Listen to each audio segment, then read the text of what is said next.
Markas debt kolektor palsu digerebek Jatanras.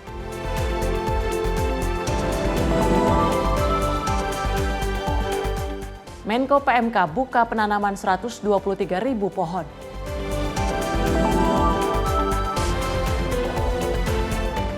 Lubang tambang emas ilegal ditertibkan.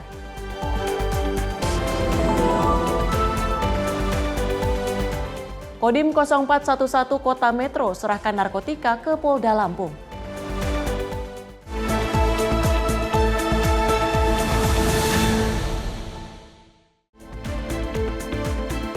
Halo, selamat pagi pemirsa. Apa kabar Anda hari ini? Menyapa Indonesia Pagi kembali hadir dengan sejumlah informasi menarik lainnya. Bersama saya Tiara Dianti dan inilah Menyapa Indonesia Pagi untuk Anda.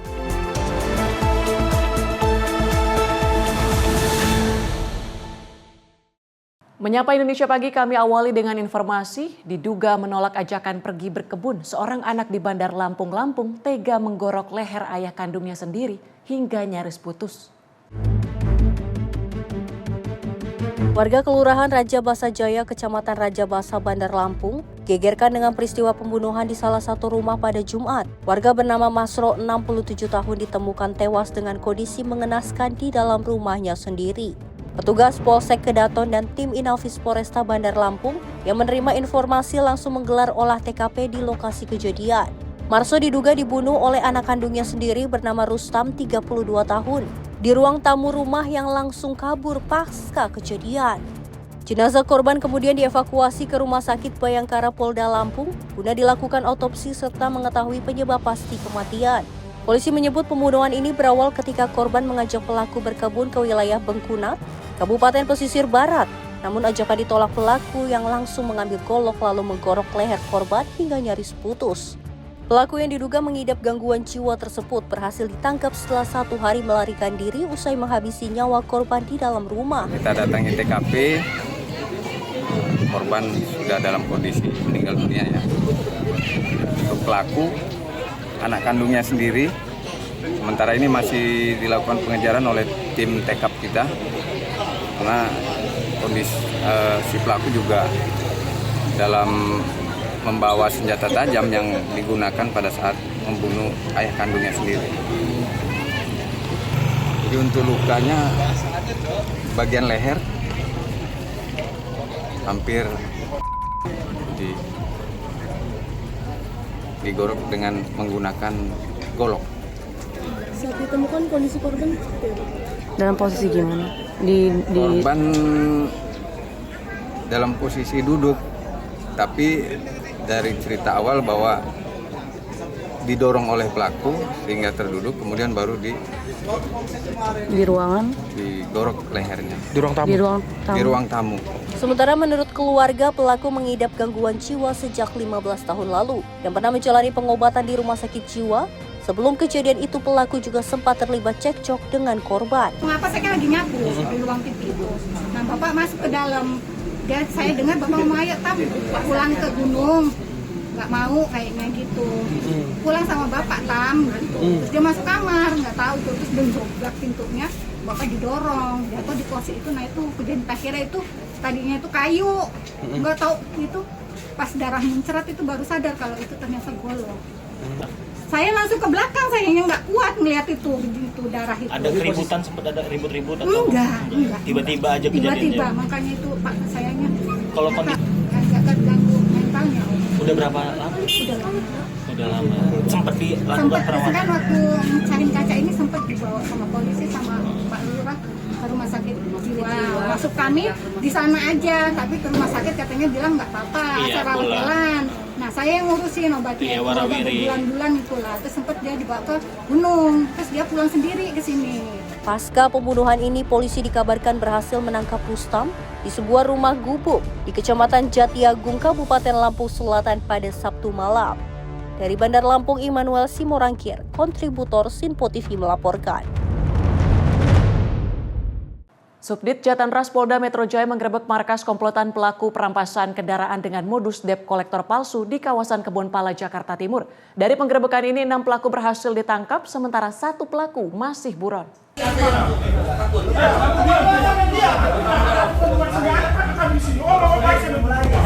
Tim Subdit Jatanras di Treskrimum Polda Metro Jaya menggerebek sebuah rumah yang dijadikan sebagai tempat berkumpul para debt kolektor palsu di kawasan Kebonpala, Jakarta Timur. Modus para pelaku adalah berpura-pura sebagai debt kolektor untuk mengelabui korban di jalanan. Korban diminta mengikuti arahan pelaku dengan posisi dibonceng menuju kantor palsu yang diklaim sebagai kantor leasing. Di tengah perjalanan, pelaku meminta kunci remote dan nomor seri kendaraan milik korban. Setelah itu, pelaku secara sengaja menjatuhkan STNK dan menyuruh korban turun untuk mengambilnya. Saat korban lengah, pelaku langsung kabur membawa sepeda motor berikut kunci remote. Setelah menerima sejumlah laporan, tim gabungan Jatanras melakukan penyelidikan intensif. Hasilnya, pada Rabu petang, petugas berhasil menangkap 6 tersangka di kawasan Kebonpala, Jakarta Timur. Penangkapan dipimpin langsung Kasubdit Jatanras AKBP Abdul Rahim, dan dari hasil pemeriksaan, para pelaku mengakui telah melakukan aksi lebih dari 10 kali di sejumlah wilayah hukum Polda Metro Jaya. Polisi juga menetapkan satu pelaku lain sebagai daftar pencarian orang bernama Juwan. Dalam pengungkapan ini, polisi menyita sejumlah barang bukti berupa 4 unit sepeda motor hasil kejahatan, 1 unit motor sarana kejahatan, 6 unit telepon genggam, serta helm dan pakaian yang digunakan saat beraksi. Para pelaku dijerat pasal 363 KUHP tentang pencurian dengan pemberatan, pasal 378 KUHP tentang penipuan, dan pasal 480 KUHP tentang penadahan. Polisi menghimbau masyarakat agar tidak mudah percaya kepada oknum yang mengaku sebagai debt kolektor di jalanan. Jika mengalami kejadian serupa, masyarakat diminta segera melapor ke pihak berwajib. Tim redaksi Simpo TV melaporkan. 2 orang pengedar narkoba berinisial AK dan TS ditangkap di Tres Narkoba Polda Metro Jaya di sebuah kamar kos-kosan di kawasan Jatiwaringin, Pondok Gede, Kota Bekasi. Dari tangan para pelaku, petugas mengamankan barang bukti berupa narkoba jenis sabu seberat 1 kg siap edar.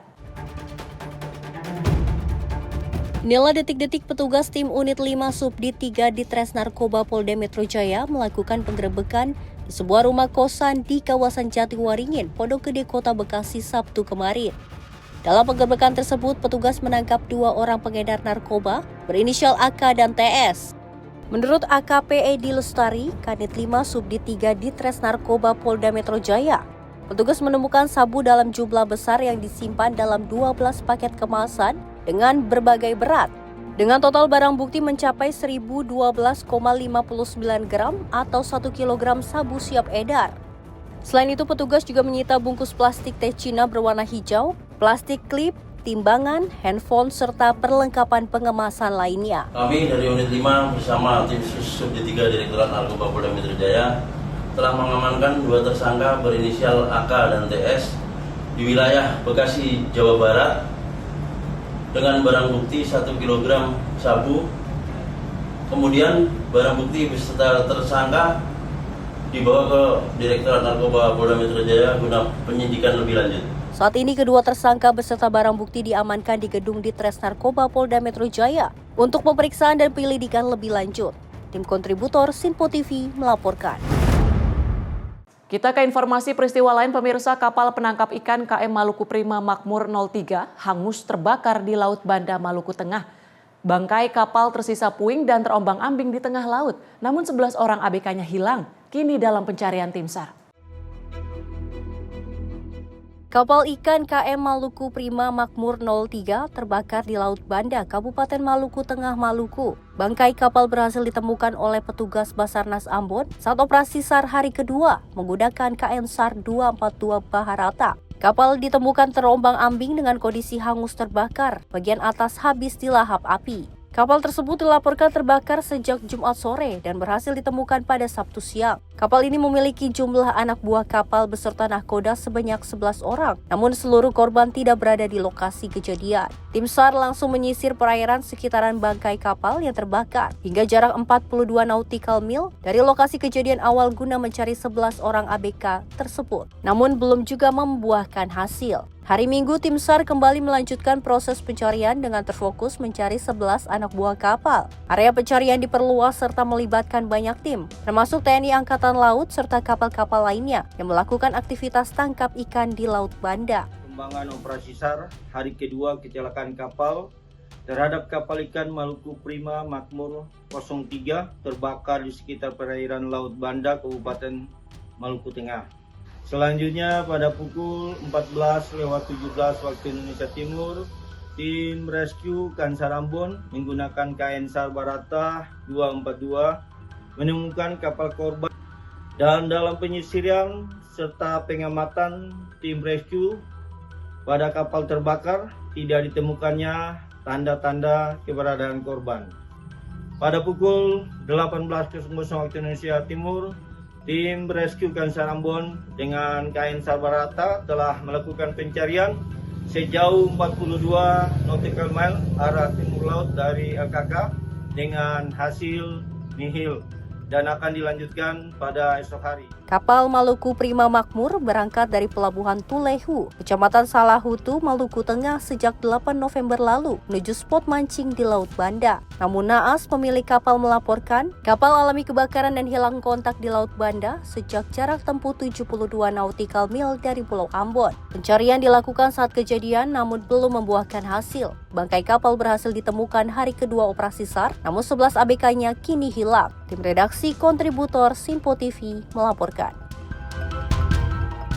Kita ke informasi lain, pemirsa. Dari Presiden Prabowo Subianto memanggil Menteri SDM Bahlil Lahadalia untuk membahas PNBP, realisasi lifting dan rencana peresmian proyek RDMP di Kalimantan Timur. Presiden Prabowo Subianto memanggil Menteri Energi dan Sumber Daya Mineral Bahlil Lahadalia di Istana Merdeka Jakarta pada Kamis 20 November 2025. Usai pertemuan, Bahlil menyampaikan laporan terkait capaian penerimaan negara bukan pajak sektor ESDM, realisasi lifting, serta rencana peresmian proyek Refinery Development Master Plan di Kalimantan Timur. Bahlil menekankan bahwa proyek RDMP akan membawa lompatan besar bagi ketahanan energi nasional. Ia juga menjelaskan perkembangan terbaru mengenai persiapan peresmian proyek tersebut. Menteri ESDM menambahkan bahwa pemanggilan ini merupakan bagian dari mekanisme pelaporan rutin kepada Presiden. Pertemuan ini menjadi sarana evaluasi dan koordinasi terkait capaian dan rencana strategis di sektor energi nasional. Itu bahasa apa? Ada pembahasan khusus? Ya, saya kan sebagai pembantu Bapak Presiden. Sebagai pembantu Presiden, setiap dipanggil harus siap untuk melaporkan apa-apa yang menjadi tugas KPI dan atau perintah lain dari Bapak Presiden kepada Menteri. Ya, apa Pak laporannya Pak? Ya, kerja rutin. Saya kan harus melaporkan terhadap target di dalam APBN. Kan sebentar lagi kan bulan Desember mau selesai. Bagaimana PNBP kita? PNBP kita sudah 85% dari target yang diberikan dalam APBN. Kemudian lifting juga alhamdulillah mencapai target. Kemudian saya juga melaporkan tentang rencana peresmian RDMP di Kalimantan Timur, yang kalau itu diresmikan maka insya Allah 2026 kita sudah mencapai swasembada di bidang energi solar dan aftur. Ini yang kita lagi rencanakan ke depan. Tim redaksi Simpo TV melaporkan. Dari Menteri Komunikasi dan Digital Mutia Hafid meminta pemerintah daerah lebih aktif menangkal disinformasi kesehatan di ruang digital.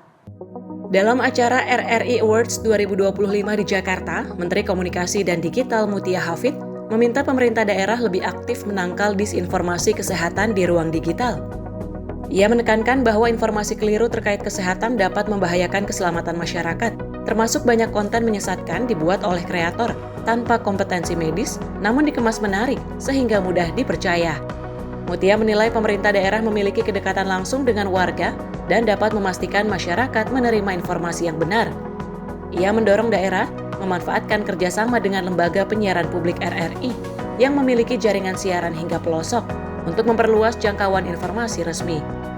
Ia menyebut RRI sebagai contoh media publik yang tetap relevan karena mampu beradaptasi dalam ekosistem digital. Meskipun tadi kami bicara banyak tentang tantangan, tapi kita juga melihat perkembangan yang cukup menggembirakan. Banyak daerah yang semakin matang dalam mengelola komunikasi publiknya. Kami dengar memang para kadis Kominfo di daerah ini juga cukup guyup dari Sabang sampai Merauke dan sering bertukar pikiran, termasuk juga dengan kementerian kami. Jadi ini salah satu mungkin kepala dinas yang paling kompak dan tidak aneh dan tidak mengherankan karena tantangan bersama itu mempersatukan teman-teman sekalian, terutama yang di daerah, untuk kemudian berhimpun dalam rangka memberikan informasi yang terbaik, yang terjelas untuk masyarakat. Untuk itu saya menyampaikan selamat kepada seluruh penerima penghargaan RRI Awards 2025. Semoga penghargaan ini bukan hanya sekedar apresiasi, tapi dianggap menjadi dorongan agar standar komunikasi publik di daerah terus dapat meningkat, lebih akurat, lebih inklusif, lebih berpihak kepada masyarakat. Semoga karya dan dedikasi para finalis hari ini juga menjadi inspirasi bagi daerah-daerah lainnya yang mungkin saat ini belum tergerak. Selain itu, Menkom Digi mengapresiasi penyelenggaraan RRI Awards 2025 yang memberikan ruang bagi pemerintah daerah meningkatkan kualitas komunikasi publik. Dengan penguatan peran daerah dan kolaborasi bersama media publik seperti RRI, diharapkan masyarakat memperoleh informasi kesehatan yang akurat dan tidak mudah terpengaruh disinformasi berbahaya. Tim redaksi Sinpo TV melaporkan. Pemirsa, dalam rangka memperkuat kapasitas sinias muda dan memperluas akses distribusi serta promosi karya film di dalam dan luar negeri, Kementerian Ekonomi Kreatif menyelenggarakan rangkaian program akselerasi kreatif atau aktif subsektor film, bootcamp distribusi, dan promosi film di Jakarta. Program akselerasi kreatif atau aktif mendorong hilirisasi dengan akselerasi karya kreatif film agar tidak berhenti di ruang ekspresi serta menjadikan produk kreatif bernilai ekonomi dan dikenal secara global. Sebanyak 35 karya film peserta terpilih hasil dari kurasi di seluruh daerah mengikuti bootcamp intensif ini, di mana seluruh peserta merupakan sineas muda yang telah menunjukkan kesiapannya untuk masuk ke sistem industri. Deputi Bidang Kreativitas Media Kemenekraf Agustini Rahayu menekankan, nilai strategis program aktif bukan sekedar ruang kolaborasi, melainkan akselerator bagi sineas muda untuk siap menembus industri global. Jadi program aktif itu singkatan dari akselerasi kreatif, gitu ya.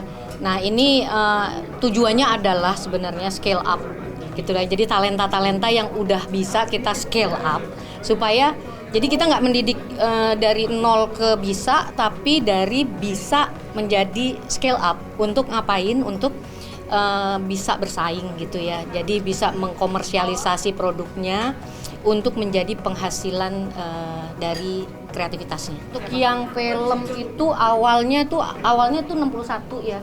61 yang mendaftar, terus kemudian ada 35 yang sekarang ikut gitu ya. Terus kemudian yang animasi juga more or less sama gitu ya. Nah, itu kurasinya ada berbagai tahapan sih gitu ya. Di awal tuh kita ada kemudian menetapkan dari kita saring dulu dari open call terus abis itu kita lihat mana yang kira-kira bisa memenuhi kriteria yang kita tetapkan. Nah soal kriterianya yang mana gitu kan yang ini ada beberapa kriteria sih, tapi tadi intinya adalah kita lihat dari yang sudah punya produk gimana untuk dipasarkan gitu. Jadi kita bukakan distribusi dan komersialisasinya. Lebih lanjut, Kemenekraf juga terus mendorong aktif untuk memperkuat ekosistem ekonomi kreatif subsektor film sebagai bagian dari komitmen untuk mewujudkan visi besar Ekraf menjadi mesin baru pertumbuhan ekonomi nasional yang berkelanjutan.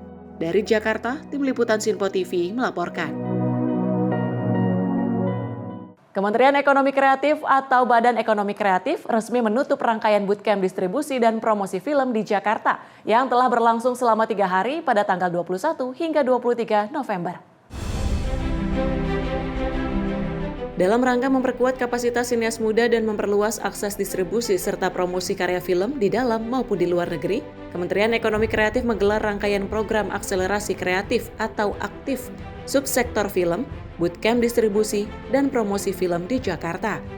Acara ini berlangsung selama 3 hari dengan tujuan untuk memperkuat kapasitas sineas muda serta membuka akses distribusi dan promosi karya film ke pasar nasional dan internasional. Selain itu, dalam penutupan bootcamp distribusi dan promosi film, terdapat masing-masing pemenang dari berbagai kategori dan akan ikut berlaga di Singapura. Nantinya para pemenang tersebut akan menerapkan kreativitasnya selama pembelajaran di bootcamp distribusi dan promosi film. Jadi kalau outputnya itu pasti ini kan bootcamp ya gitu. Ini bagian dari program akselerasi kreatif yang kita punya di Kementerian Ekonomi Kreatif. Nah, akselerasi kreatif itu sendiri itu adalah program untuk peningkatan talenta berkualitas, ya. Jadi udah talenta berkualitas, ini masih kita skill up lagi. Skill up-nya untuk apa? Terutamanya adalah membuka untuk jalur distribusi dan komersialisasi, gitu ya. Jadi itu tujuannya selama 3 hari ini, gitu. Baik di sektor subsektor. Ini kan satu subsektor ya, film, animasi dan video itu satu subsektor, walaupun 2 industri yang berbeda, gitu ya. Jadi ini ada 2 ini sebenarnya, yang di sebelah sana film, yang sini animasi, gitu ya. Jadi yang ini pemenang-pemenangnya bootcamp yang sekarang ini yang dapat kesempatan untuk kemudian ikut berlaga di forum yang jualan konten gitu, simpelnya gitu ya, itu di Singapura, gitu ya. Jadi ini akan kita bawa untuk belajar menerapkan apa yang ada di bootcamp kemarin. Tantangan sama target ke depan di industri ini. 2 hari yang lalu saya mempresentasikan itu figur angka bahwa subsektor ini surprisingly tumbuh pesat, gitu ya. Jadi kalau dilihat dari expert survey gitu ya, growth terbesar itu dari subsektor ekonomi kreatif itu adanya di subsektor film, animasi dan video. Nah, sekarang bisa dilihat juga dari data-data yang sekarang per bulan November gitu ya, itu juga kelihatan bahwa ini baik animasi maupun film ini juga melesat gitu. Jadi growth-nya bagus. Dalam kesempatan yang sama, salah satu pemenang akselerasi kreatif subsektor animasi, Ida Bagus Aditya Wardana mengungkapkan, hal ini menjadi pelajaran penting dan akan diterapkan untuk kalangan sineas muda. Jujur banyak hal yang bikin saya buka mata ya, karena background saya kan bisa dibilang penulis. Jadi saya lumayan buta soal urusan legal, soal urusan budgeting dan lain sebagainya. Jadi lewat bootcamp ini banyak banget yang saya pelajarin dan istilahnya baru saya sadarin setelah menerima materi dari para narasumber. Berdampak banget sih ya. Soalnya ilmu yang saya dapat di sini kebetulan di Bali kami lagi mencoba untuk membangun animasi dan ilmu yang saya dapat di sini saya harap bisa saya sebar lagi di Bali. Jadi biar bisa menumbuhkan ibaratnya transfer ilmu lah ke teman-teman lain, terutama yang di daerah saya di Bali. Program yang merupakan bagian dari akselerasi kreatif ini ialah bertujuan untuk memperkuat kapasitas sineas muda, serta membuka akses distribusi dan promosi karya film ke pasar nasional dan internasional. Dari Jakarta, Fahrizal Ahmad Amin, Sinpo TV melaporkan. Kita ke informasi lain di mana pemerintah melalui Kementerian Transmigrasi segera melakukan kontrak ulang terhadap para transmigran yang berada di kawasan transmigrasi tanah air saat ini. Menteri Transmigrasi Muhammad Iftithah Sulaiman Suryanegara memastikan akan segera meninjau kontrak secara ulang bagi para transmigran di seluruh titik transmigrasi di Indonesia. Kontrak ulang ini disoroti usai tingginya laporan mengenai hak dan kewajiban para transmigran yang tidak terpenuhi, khususnya kepemilikan sertifikat hak milik atas lahannya. Hal ini diungkapkan Iftithah saat menyerahkan ratusan SHM di Kabupaten Muna, Provinsi Sulawesi Tenggara. Iftithah menegaskan, di masa pemerintah Presiden Prabowo Subianto, seluruh dokumen kontrak antara para transmigran dan pemerintah akan segera ditinjau ulang agar data yang lebih akurat dan transparan, dan juga untuk memastikan hak dan kewajiban transmigran terpenuhi. Begini, yang dimaksud dengan kontrak ulang itu adalah saya mencoba untuk mencari tahu apakah ketika penempatan itu ada perjanjiannya atau tidak. Ternyata belum ada dokumennya. Di masa pemerintahan Bapak Presiden Prabowo ini saya sampaikan harus ada dokumen itu. Kenapa demikian? Supaya jelas hak dan kewajibannya. Hak yang didapatkan apa? Karena tiap-tiap wilayah juga terkait dengan lahan itu beda-beda. Ada yang 2 hektar, ada yang 1 hektar, bahkan misalkan ada cuma yang dapat hanya lahan tinggalnya saja. Nah itulah yang harus jelas di situ. Sehingga nanti ketika terjadi konflik, tumpang tindih dan sebagainya, itulah dasar para transmigran untuk menuntut haknya. Ketika kami ditempatkan, bukan dijanjikan, tapi ditulis secara legal standing. Dari Sulawesi Tenggara, Max Ronabayu, Sinpo TV melaporkan. Masih dari Kementerian Transmigrasi yang tengah menggodok 3 proyek awalan untuk menjadi percontohan potensi sumber daya di tiap wilayah transmigrasi di Indonesia. Dengan ini seluruh wilayah transmigrasi mampu memiliki daya tarik sendiri guna meningkatkan ekonomi lokal. Menteri Transmigrasi Muhammad Iftithah Sulaiman Suryanegara memastikan ada 3 program awalan dalam peningkatan wilayah transmigrasi di Indonesia saat ini. Ketiga proyek awalan tersebut diproyeksikan berada di kawasan Rempang Kepulauan Riau, Sulawesi, dan Merauke. Ketiga lokasi tersebut dipilih untuk menjadi percontohan dalam upaya peningkatan potensi sumber daya lokal sehingga menghasilkan daya tarik tersendiri. Adapun hal tersebut selaras dengan transformasi transmigrasi di era pemerintahan saat ini, di mana untuk mengembangkan potensi lokal yang ada. Diketahui, proyek ini masih tengah dicanangkan oleh Kementerian Transmigrasi di tahun depan. Jadi insya Allah tahun depan kita punya 3 pilot project, satu di Rempang, yang kedua di Sulawesi, yang ketiga di Merauke. Ya, kita ingin selalu kan begini, dengan anggaran yang terbatas selalu ada godaan. Apakah uang itu akan disebar kecil-kecil begitu? Apakah kita berikan fokus di beberapa tempat tapi paripurna? Paripurna itu misalkan kalau memang jalannya harus 10 km, kita bangun 10 km. Daripada banyak tempat tapi hanya 100 meter begitu. Nah, selalu itu godaannya. Termasuk pemenuhan fasilitas lainnya, pendidikan, kesehatan, ya kan, pasarnya, makamnya, tempat hiburannya, tempat interaksi budaya dan sebagainya. Nah, kita ingin sekarang ini karena paradigmanya berubah, bukan lagi memindahkan semut, tapi strateginya adalah ada gula ada semut, di mana kita mencetak gula-gulanya. Nah, kita berharap bahwa nanti kawasan-kawasan transmigrasi itu memiliki satu daya tarik. Dari Sulawesi Tenggara, Max Ronabayu, Sinpo TV melaporkan. Kami akan hadir dengan sejumlah informasi menarik lainnya. Tetaplah bersama kami di Menyapa Indonesia Pagi.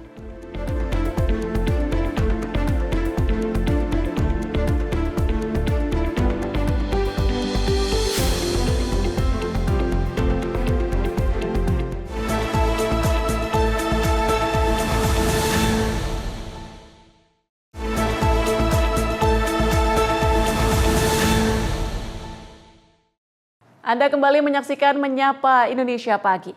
Dari Menteri Kebudayaan RI Fadlizon mengunjungi kawasan situs Taman Purbakala Pugung Raharjo untuk melihat tinggalan budaya berupa punden berundak dan memantau temuan-temuan terbaru hasil ekskavasi arkeologi.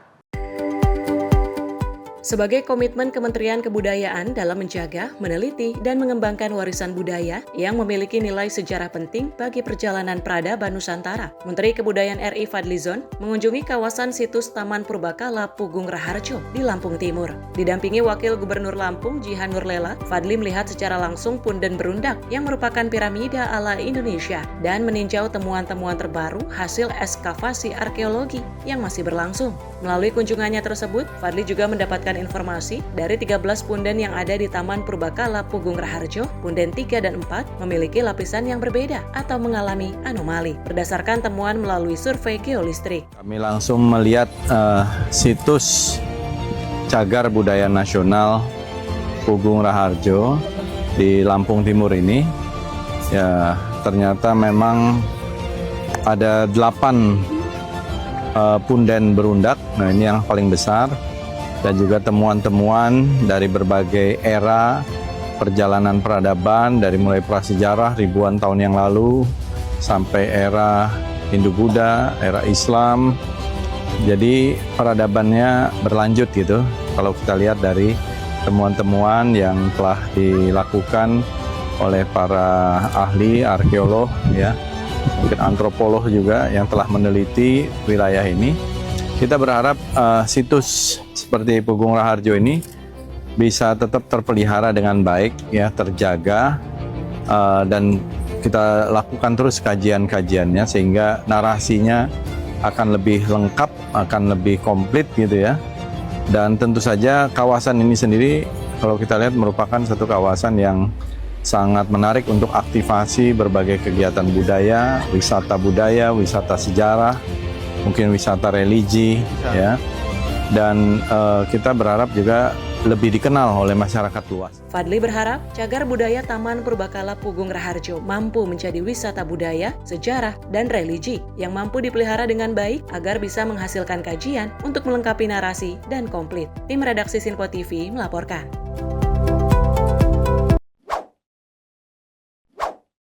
Perum Bulog berencana membangun 100 gudang baru guna mengantisipasi lonjakan produksi padi saat panen raya di tahun depan. Langkah ini diambil setelah stok beras Bulog mencapai titik tertinggi dalam sejarah dan proyeksi panen yang lebih besar akibat dukungan pertanian. Rencana pembangunan 100 gudang baru diputuskan dalam Rapat Kerja Nasional Bulog sebagai respon terhadap arahan Presiden Prabowo Subianto. Direktur Utama Bulog Ahmad Rizal Ramadhani menyebut saat ini stok beras di gudang sudah mencapai 3,8 juta ton dan diprediksi masih akan tersisa 3,2 juta ton di akhir Desember. Angka ini merupakan stok tertinggi sepanjang 57 tahun sejarah Bulog. Proyeksi panen raya akan terjadi pada periode Februari hingga Mei yang membutuhkan kapasitas penyerapan tambahan. Semakin meningkatnya produksi pertanian, maka otomatis panen akan lebih besar. Nah, sedangkan sekarang stok yang ada di gudang kami ini sekarang sudah 3,8. Nah, prediksi kami ini akan habis sekitar 3,2 di akhir Desember nanti. Nah, sedangkan 3,2 ini kan perlu ada nanti penyerapan baru. Seperti sampaikan Pak Mentan, ada sekitar bulan Februari, Maret, April, Mei ini kan puncak panen. Oleh karena itu, Bulog ke depan akan menambah gudang sesuai dengan arahan Bapak Presiden. Kita akan membangun gudang secepatnya. Harapannya di bulan Maret nanti sudah jadi dan bisa masuk hasil panen di panen raya itu sudah bisa masuk ke gudang baru. Atas kinerja Bulog, Presiden Prabowo Subianto memberikan apresiasi yang disampaikan melalui Kepala Badan Pangan Nasional Amran Sulaiman. Menurut Amran, stok beras yang dicapai Bulog merupakan yang tertinggi sejak 57 tahun lalu. Kami hanya datang menyampaikan apresiasi yang disampaikan oleh Bapak Presiden kepada Bulog, bahwasanya stoknya tertinggi sepanjang sejarah, berkat kerja keras seluruh direksi, Dewas dan timnya, tim ke bawah. Ini adalah hasil kerja keras kita semua dan ini disampaikan Bapak Presiden di PBB, di Bulog dan dihadiri oleh seluruh pemimpin dunia pada saat itu. Sekarang sekali lagi apresiasi dari Bapak Presiden dan juga kami dari sebagai Menteri, Kepala Bappenas dan pribadi kami ucapkan terima kasih yang tak terhingga. Pembangunan 100 gudang baru ini yang terdiri dari 50 lahan milik Bulog dan 50 lahan dari pemerintah daerah diperkirakan mampu menampung hingga 1 juta ton beras. Gudang-gudang baru ini akan diprioritaskan di wilayah yang belum memiliki fasilitas penyimpanan, termasuk daerah 3T, terdepan, terluar, dan terpencil. Dari Jakarta, Dio Malau, Simpo TV melaporkan. Pemirsa, penerima manfaat MBG dikejutkan dengan menu makan bergizi gratis yang dibagikan oleh Dapur SPPG di Desa Pagundan, Kecamatan Lebakwangi, Kabupaten Kuningan, Jawa Barat, Jumat siang. Pasalnya, paket yang diterima tergolong mewah, yakni ayam bakakak dalam ukuran jumbo.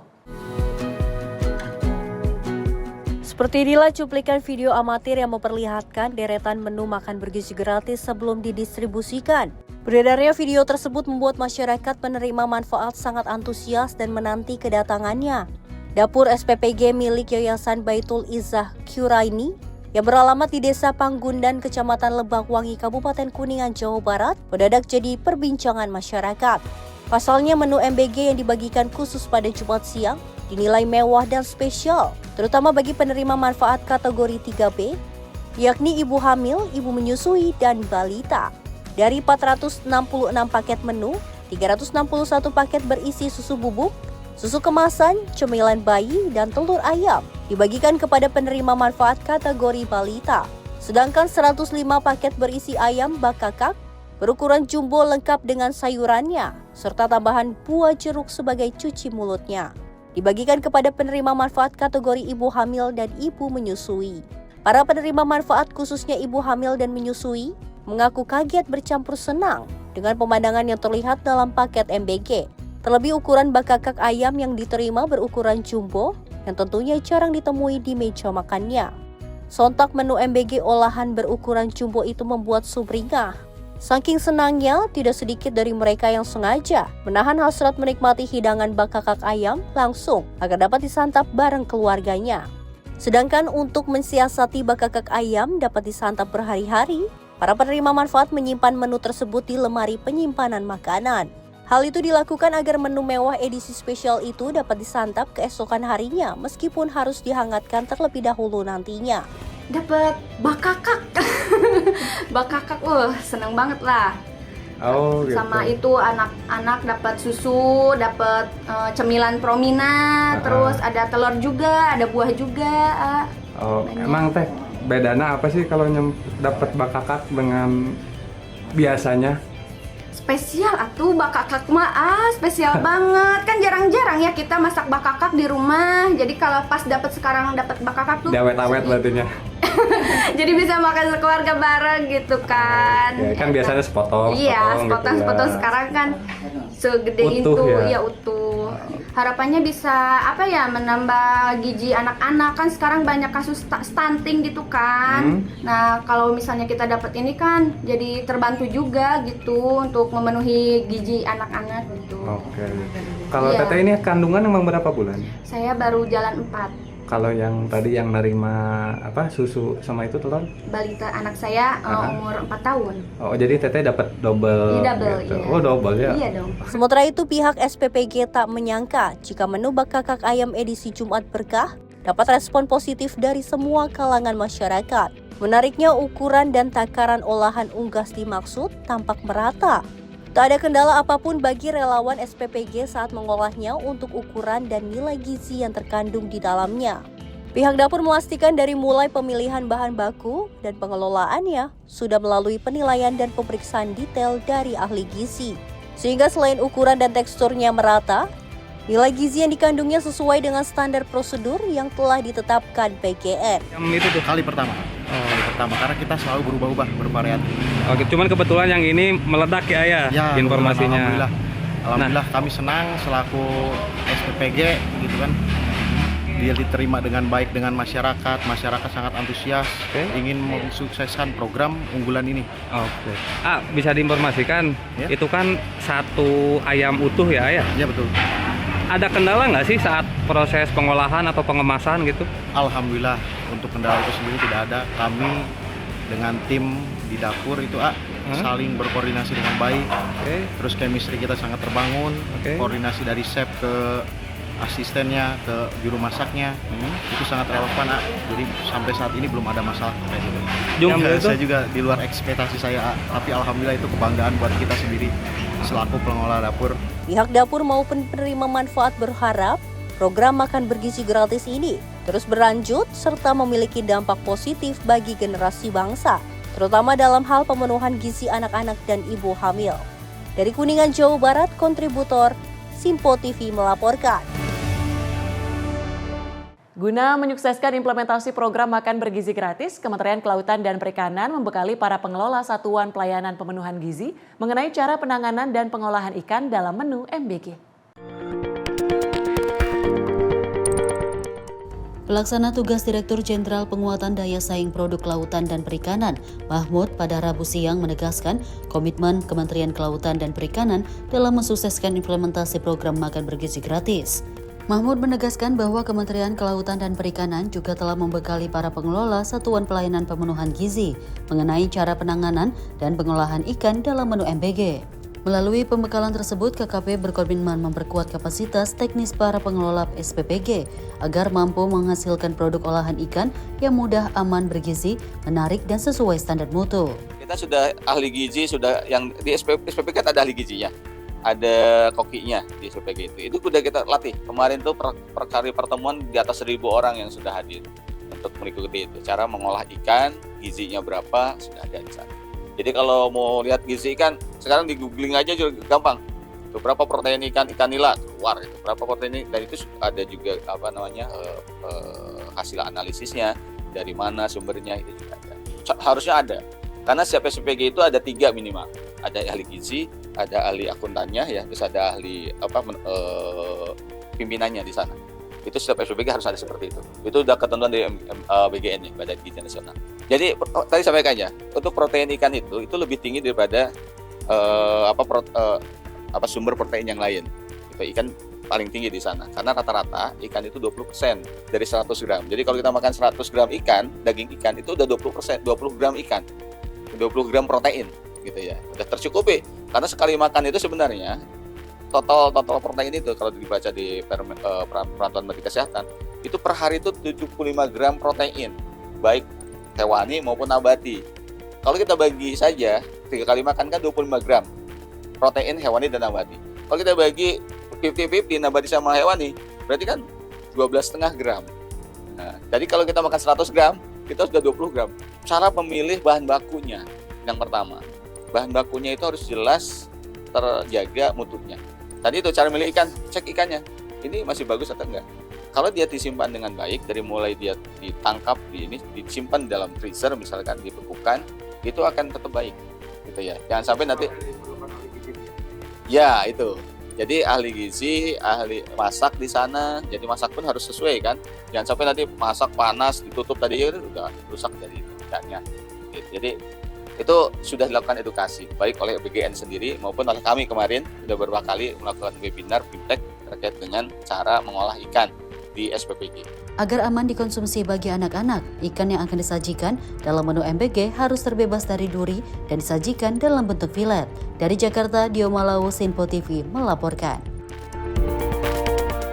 Direktur PT Azaki Food International menyebut program makan bergizi gratis mendorong permintaan kedelai dan pertumbuhan UMKM tempe. Program ini menunjukkan keterkaitan antara kebijakan gizi sekolah dan perkembangan ekonomi lokal.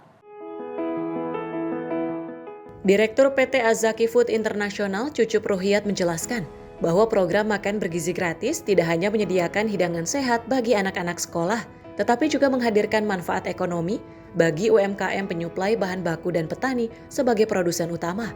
Perusahaannya kini mengekspor tempe ke 12 negara di Asia dan Eropa, sekaligus memasok ratusan dapur MBG di 15 kota.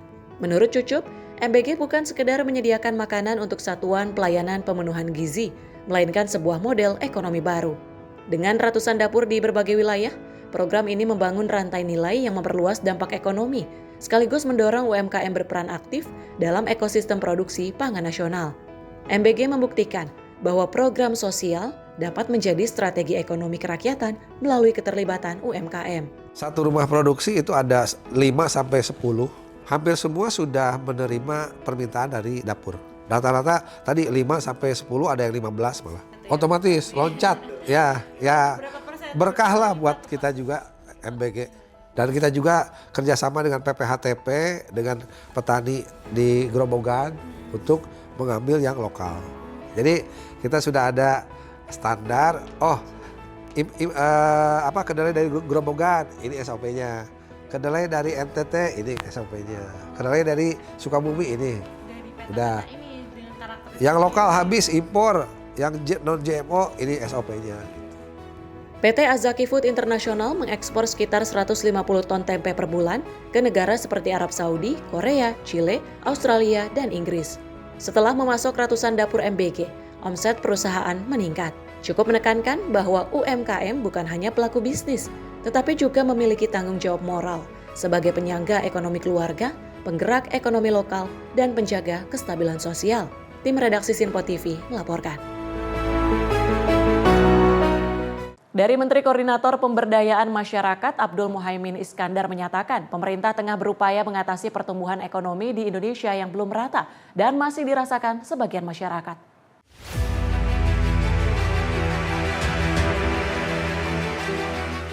Menko Pemberdayaan Masyarakat Muhaimin Iskandar menyampaikan pemberdayaan masyarakat kini menjadi upaya pendekatan baru yang diinstruksikan Presiden Prabowo Subianto untuk mengatasi kemacetan struktural. Hal itu disampaikan Menko Muhaimin saat memberikan pidato dalam Seminar Nasional Indef bertema Proyeksi Ekonomi Indonesia 2026, menata ulang arah ekonomi berkeadilan. Menurut Muhaimin, Presiden Prabowo kerap kali menyatakan bahwa pertumbuhan ekonomi tidak boleh lagi sekedar berharap dari hasil tetesan pertumbuhan ekonomi atas, melainkan juga harus tumbuh dari bawah. Lebih lanjut, Menko Muhaimin menilai arahan Presiden tersebut sekaligus telah mengubah cara pengentasan kemiskinan di tanah air. Kita menyadari sepenuhnya pertumbuhan ekonomi 5% selama 15 tahun terakhir ini menjadi fondasi ekonomi kita untuk bertahan dengan baik. Tapi di sisi yang lain kita juga harus mencari jalan-jalan baru agar pertumbuhan 5% itu punya dampak yang inklusif bagi kesejahteraan masyarakat. Akses dan kesempatan masyarakat untuk tumbuh produktif dan mandiri itu yang harus terus diupayakan. Apalagi Pak Presiden Prabowo senantiasa mengingatkan kita harus mencari jalan baru. Salah satu jalan baru itu adalah konsistensi spirit ekonomi konstitusi, di mana negara ini harus hadir untuk mendorong kapasitas ekonomi ini benar-benar dirasakan. Dari Jakarta, Sri Dewi Handayani, Moti Anggiani, Sinpo TV melaporkan. Sementara itu dari Wakil Menteri Haji dan Umroh RI Daniel Anzar Simanjuntak meninjau kesiapan Hotel Grand El Haji di Cipondoh, Kota Tangerang pada 17 November 2025. Kementerian Haji dan Umroh RI perlahan akan mengupgrade asrama-asrama haji di Indonesia menjadi hotel-hotel haji yang lebih baik dan bisa menjadi pusat ekosistem ekonomi haji. Wakil Menteri Haji dan Umroh RI Daniel Anzar Simanjuntak meninjau kesiapan Hotel Grand El Haji di Cipondoh, Tangerang pada 17 November 2025. Hotel Grand El Haji di Cipondoh, Tangerang ini menjadi embarkasi haji bagi 9.000 lebih jamaah haji Banten. Tak hanya itu, Wamenhaj juga meninjau kesiapan kantor Kakanwil Kemenhaj di Provinsi Banten yang akan berkantor di lingkungan Hotel Grand El Haji ini. Insya Allah sudah siap, jadi embarkasi Banten melayani 9.000 jamaah haji nanti mulai operasi di bulan April. Jadi temani oleh Kementerian Haji dan Umroh Banten. Dan di sini juga nanti kantor Kakanwil Kementerian Haji Banten, Provinsi Banten. Kantor Kementerian Haji Kementerian Haji dan Umroh RI perlahan akan mengupgrade asrama-asrama haji di Indonesia menjadi hotel-hotel haji yang lebih baik dan bisa menjadi pusat ekosistem ekonomi haji. Tim redaksi Sinpo TV melaporkan. Mekanisme pendampingan hukum bagi WNI di luar negeri termasuk peran KBRI dan retainer lawyer menjadi perhatian DPR.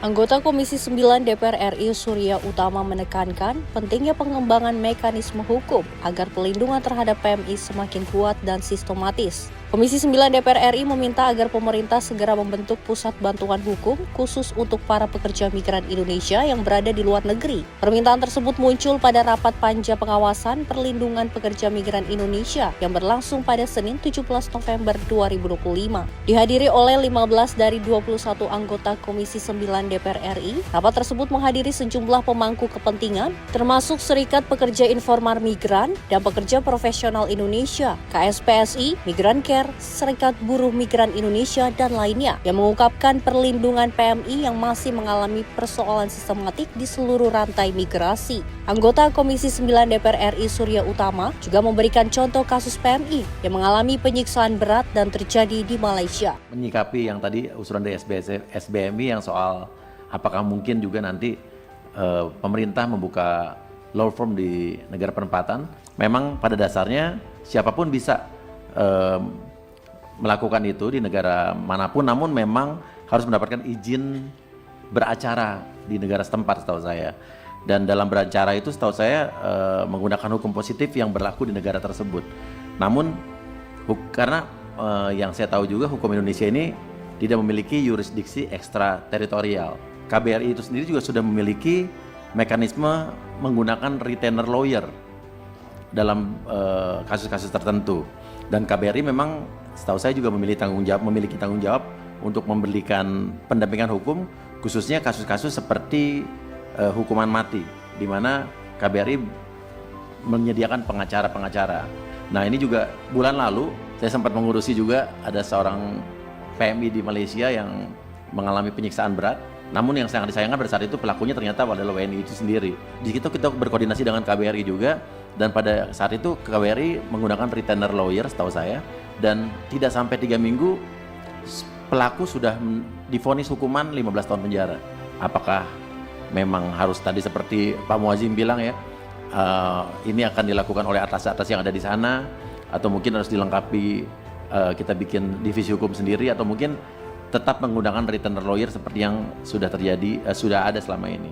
Namun usulannya juga mungkin bisa dipertimbangkan pimpinan dari teman-teman serikat pekerja yang hari ini nanti kita bisa bicarakan, diskusikan dengan instansi-instansi atau lembaga-lembaga kementerian yang terkait. DPR RI menekankan pentingnya pengembangan mekanisme hukum ini, baik melalui divisi hukum khusus maupun peningkatan kolaborasi dengan serikat pekerja dan instansi terkait, agar perlindungan terhadap PMI semakin kuat dan sistematis. Tim redaksi Sinpo TV melaporkan.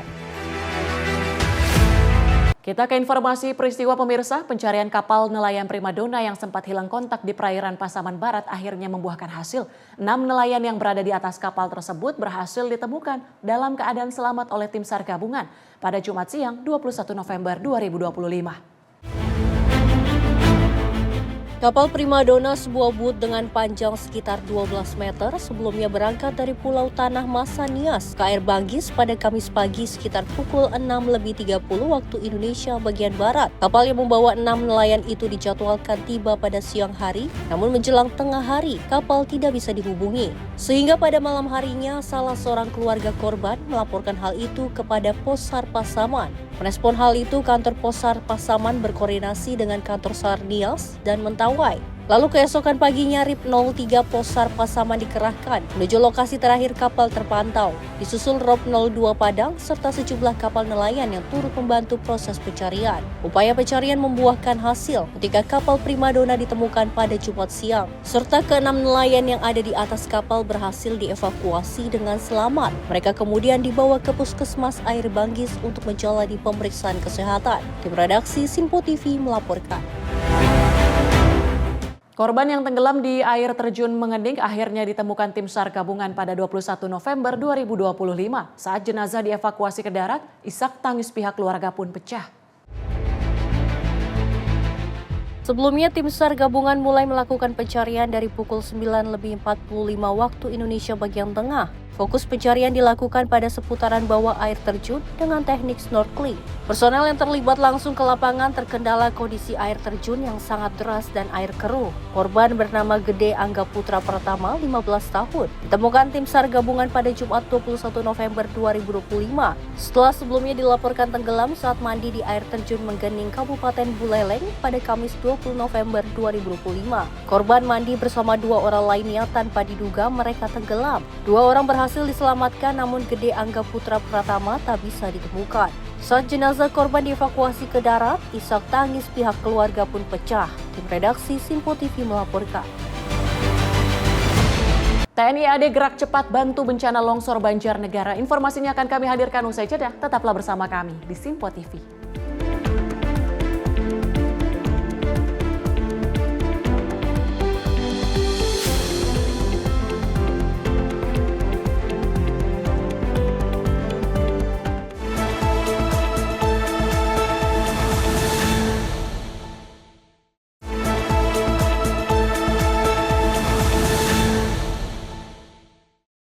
Terima kasih pemirsa, Anda masih bersama kami di Menyapa Indonesia Pagi.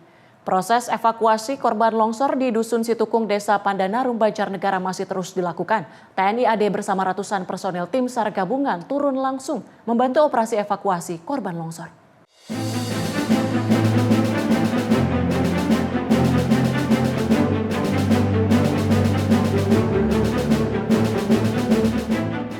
Proses evakuasi korban longsor di Dusun Situkung, Desa Pandanarum, Banjarnegara masih terus dilakukan. TNI AD bersama ratusan personel tim SAR gabungan turun langsung membantu operasi evakuasi korban longsor.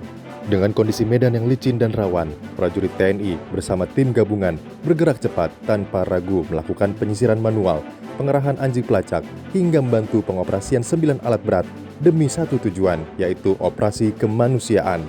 TNI AD menggali material longsor secara manual, menyingkirkan hambatan di jalur alat berat, hingga mengevakuasi korban dengan penuh kehati-hatian. Dengan semangat pantang menyerah, seluruh personil gabungan berkomitmen untuk terus melakukan pencarian para korban. Setiap langkah mereka adalah bentuk nyata pengabdian. Setiap korban yang ditemukan adalah amanah kemanusiaan, dan dari tragedi ini kita kembali belajar bahwa kekuatan bangsa terletak pada kepedulian. Ketika bencana datang, kita tidak berdiri sendiri, melainkan saling menjaga dan saling menguatkan. TNI Angkatan Darat menurunkan kekuatan personil yang dikerahkan sebanyak 254 orang dari Satuan Korem 071 WK 20 orang, Kodim 0704 Banjarnegara 100 orang, Yonif 406 93 orang, TNI AL 10 orang, TNI AU 26 orang, dan RST Purwokerto 5 orang. TNI AD pun masih melakukan proses pencarian korban di lokasi terjadinya tanah longsor menggunakan 9 alat berat. Dan TNI AD memberikan bantuan pemeriksaan kesehatan gratis kepada warga pengungsi. Tim redaksi Sinpo TV melaporkan.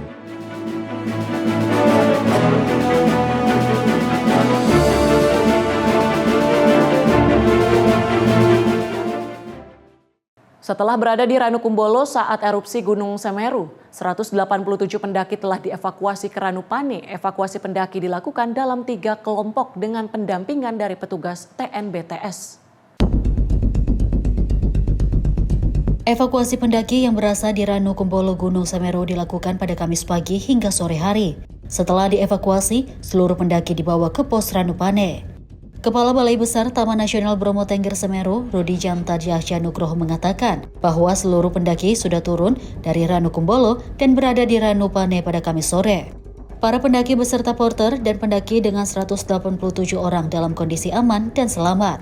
Proses evakuasi dilakukan dalam 3 rombongan. Evakuasi juga dilakukan pada Kamis pagi karena mempertimbangkan kondisi medan dan cuaca jika harus dilakukan pada malam hari. Tadi sudah saya sampaikan semua sudah aman sekarang. Kemudian apakah dampaknya erupsi ke arah Malang?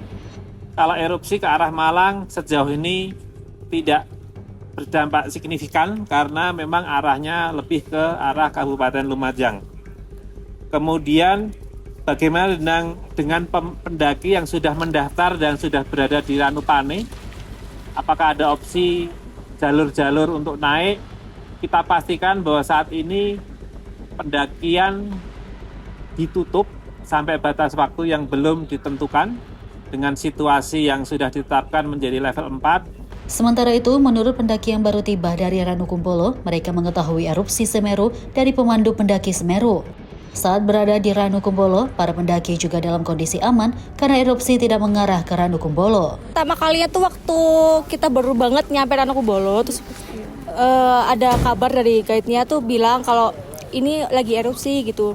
Karena kita dari berangkat hujan, habis itu di sana kabut, jadi kita kurang kelihatan, jadi kita taunya cuma dari informasi aja. Iya, dari informasi foto atau video dari para guide-nya. Sebelumnya 187 pendaki berada di Ranukumbolo saat terjadi erupsi Semeru. Kepala TNBTS juga menambahkan material erupsi Semeru mengarah ke selatan dan tenggara, sedangkan posisi Ranukumbolo berada di sisi utara sehingga posisi para pendaki masih aman. Dari Malang, Jawa Timur, jurnalis Sinpo TV melaporkan. Seorang remaja berusia 17 tahun nekat membegal dan membacok seorang pedagang sate keliling hingga kritis di Kecamatan Hulu Sihapas, Kabupaten Padang Lawas Utara, Sumatera Utara.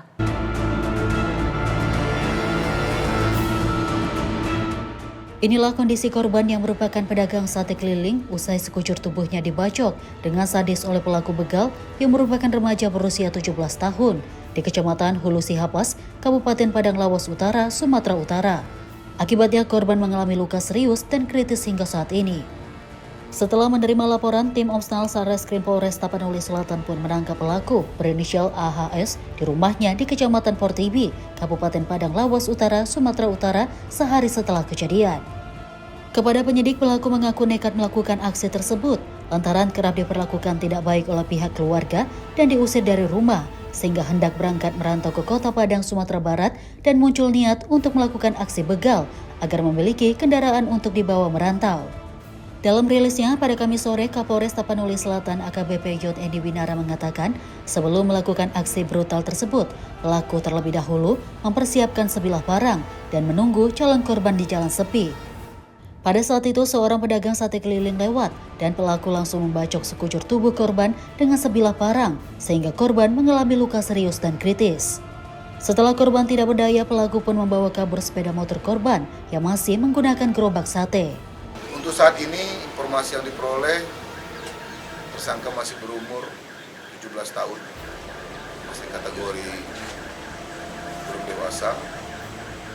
kemudian putus sekolah,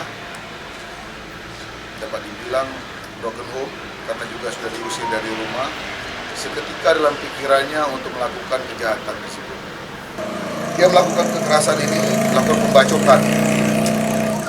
Dia melakukan pembacokan, kalau kita lihat dari kronologisnya ini membabi buta. Jadi parang yang dia bawa pada hari itu, alat yang digunakan, dia kejar korbannya yang kebetulan mengendarai sepeda motor berjualan sate, kita bisa lihat sendiri. Dia hantam ke tangan kiri sekali, tangan kanan 2 kali, kemudian kepala 3 kali, termasuk kaki. Sehingga lukanya sangat serius pada korban dan dia bawa lari sepeda motor yang ada gerobaknya ini. Ya, alhamdulillah dalam waktu cepat dapat terungkap dan sekarang menjalani proses penyidikan yang kami lakukan itu dapat dituntaskan. Sementara pelaku berinisial AHS mengatakan dirinya melakukan aksinya tersebut dengan cara mencegat korban dan langsung membacok tangan kanan korban sebanyak 1 kali. Lantaran korban melawan, pelaku pun lanjut membacok tangan kiri korban sebanyak 2 kali dan disusul membacok kepala hingga kaki korban berkali-kali. Pas lewatnya Pak, di habis maghrib lewat dia Pak, terus kejar tangannya Pak. Kejar tangan kanannya. Oh, kejar tuh dipukul? Iya, pakai ini? Iya, Pak. Terus berhenti dia Pak, dijatuhkannya keretanya. Dibilangnya mau ngambil pisau Pak, tapi nggak sempat Pak, kejar. Oh, sempat ngomong mau ambil pisau gitu? Ambil pisau katanya. Berarti kenal dia sama kamu? Enggak, terus lari dia Pak. Lari? Masih kamu kejar? Masih Pak. Terus? Pertama tangannya dulu, kanan apa kiri? Kanan pertama ya. Kanan, berapa kali? Sekali kanan. Terus? Baru tangan kirinya Pak. Pas udah lari? Tersungkur nggak dia? Lari. Terus jatuh dia. Jadi dia Nggak kepala dulu ya? Enggak Pak. Pertama tangan. Terus? Baru jatuh dia Pak. Situ baru Pak. Jatuh semua entah? Iya, masih masuk. Kamu ajar kepalanya sama kakinya? Iya Pak. Kenapa berpikirnya kereta atau sepeda motor yang mau diambil? Biar ada jalan ke Padang. Saat ini pelaku telah ditahan di Rutan Mapolres Tapanuli Selatan dan dijerat dengan pasal tentang pencurian dengan kekerasan dengan ancaman hukuman 12 tahun penjara. Sementara korban hingga saat ini masih dalam kondisi kritis lantaran banyaknya luka bacok di tubuhnya. Dari Sumatera Utara, jurnalis Simpo TV melaporkan.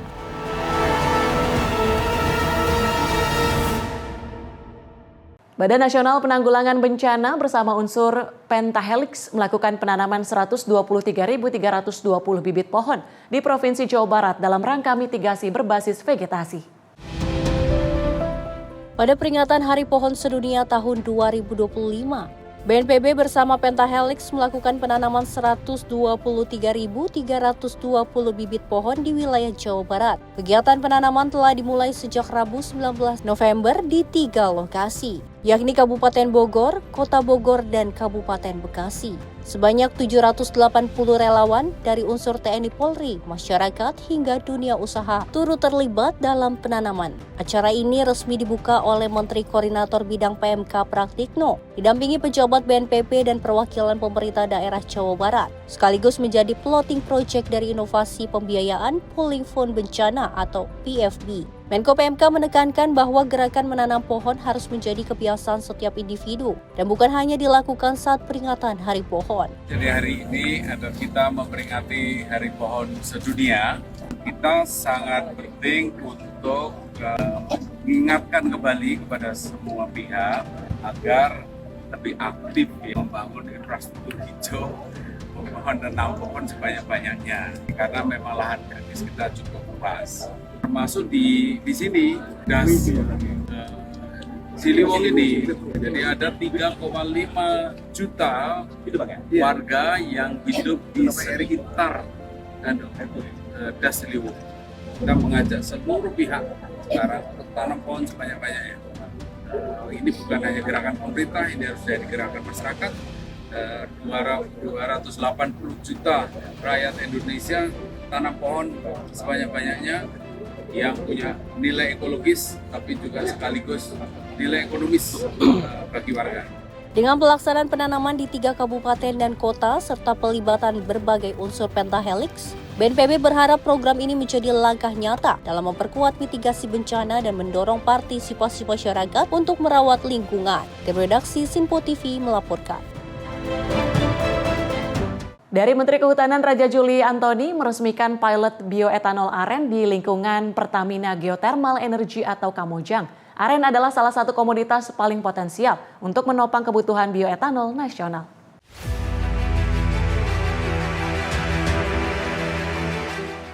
Menteri Kehutanan Raja Juli Antoni meresmikan pilot bioetanol aren di lingkungan Pertamina Geothermal Energy atau Kamojang. Peresmian ini menjadi tonggak penting dalam upaya mempercepat pembangunan bioenergi hijau berbasis aren, sejalan dengan agenda transisi energi Presiden Prabowo Subianto. Menteri Kehutanan Raja Juli Antoni menegaskan bahwa pilot ini bukan sekedar proyek teknis, melainkan bukti bahwa kekayaan hutan Indonesia mampu menjadi energi bersih yang bernilai ekonomi tinggi bagi masyarakat.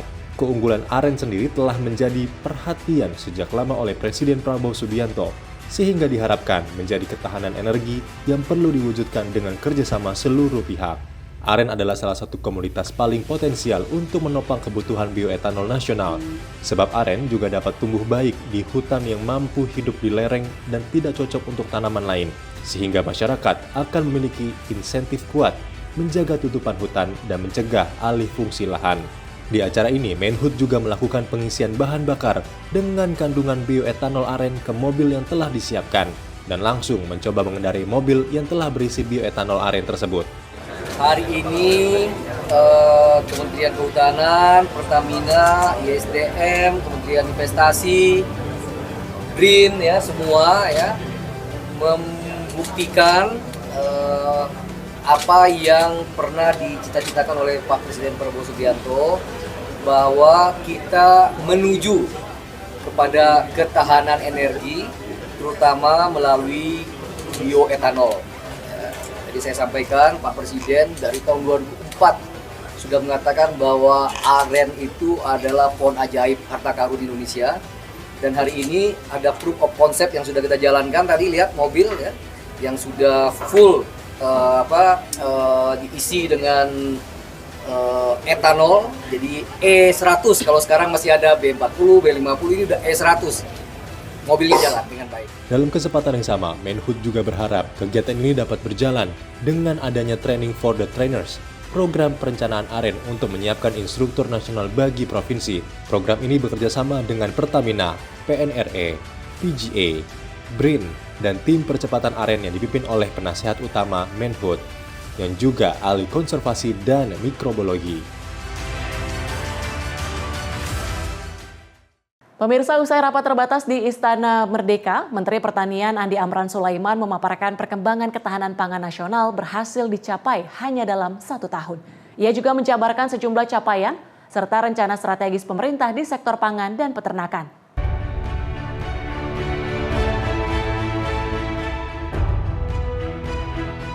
Usai rapat terbatas, Menteri Pertanian Amran Sulaiman menyampaikan perkembangan ketahanan pangan nasional, serta berbagai capaian dan rencana strategis di sektor pangan dan peternakan.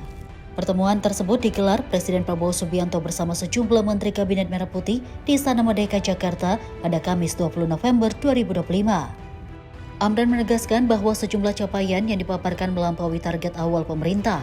Ia menyebut keberhasilan swasembada beras sebagai lompatan besar yang berangkat dari arahan dan visi Presiden Prabowo sejak awal masa kepemimpinan.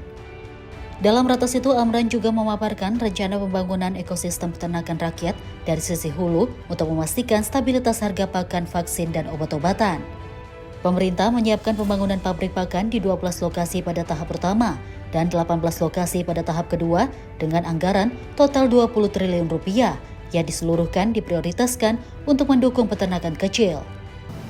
Kami laporkan tentang perkembangan pangan, khusus untuk beras, pangan kita khusus beras, insya Allah tanggal 31 Desember jam 12.00, kalau tidak ada aral melintang, 30 hari lebih, 40 hari ke depan, Indonesia swasembada pangan. Itu yang pertama.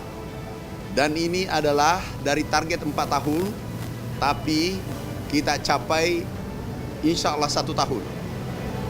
Ini adalah gagasan besar Bapak Presiden.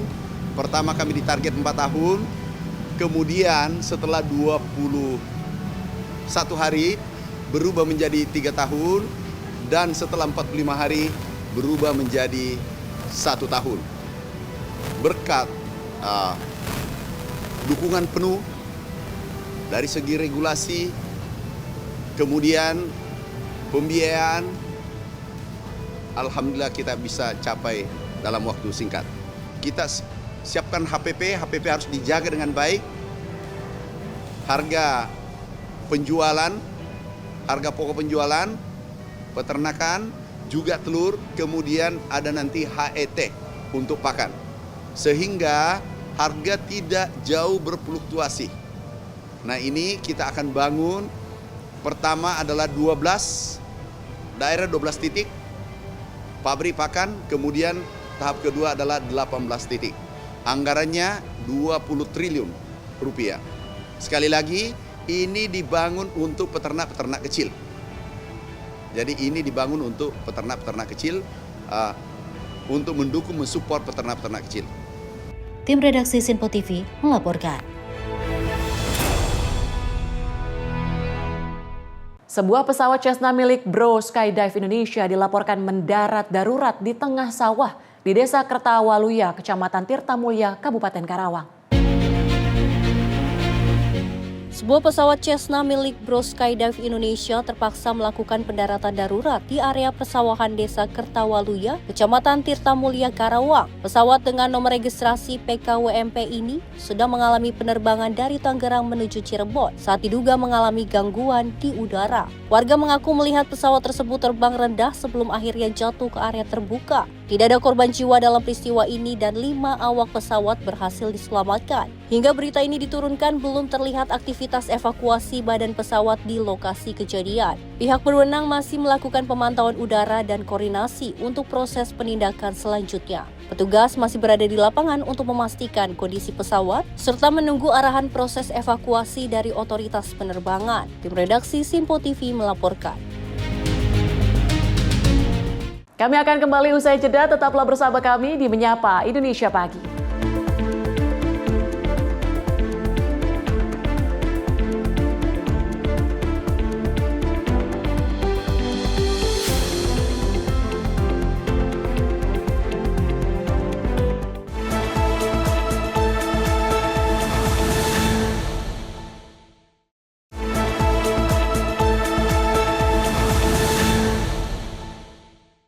Anda masih menyaksikan Menyapa Indonesia Pagi bersama saya, Tiara Dianti.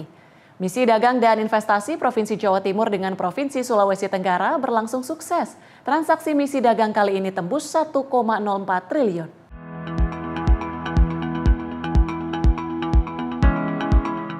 Transaksi misi dagang dan investasi pemerintah Provinsi Jawa Timur dengan pemerintah Provinsi Sulawesi Tenggara di Kendari menembus 1,48 triliun. Nilai transaksi tersebut meningkat 690% atau 915,45 miliar dibanding capaian misi dagang Jawa Timur Sulawesi Tenggara pada 2022 senilai 132,55 miliar. Perdagangan ini menunjukkan rantai pasok antar provinsi yang saling melengkapi, di mana kebutuhan bahan baku dan produk hilir dapat terpenuhi secara efisien di antara kedua daerah. Dengan misi dagang tersebut, Kofifa berharap bahwa antara Jawa Timur dan Sulawesi Tenggara dapat tumbuh, berkembang, dan maju bersama. Pertemuan seperti ini menjadikan pertemuan yang memiliki mutual understanding.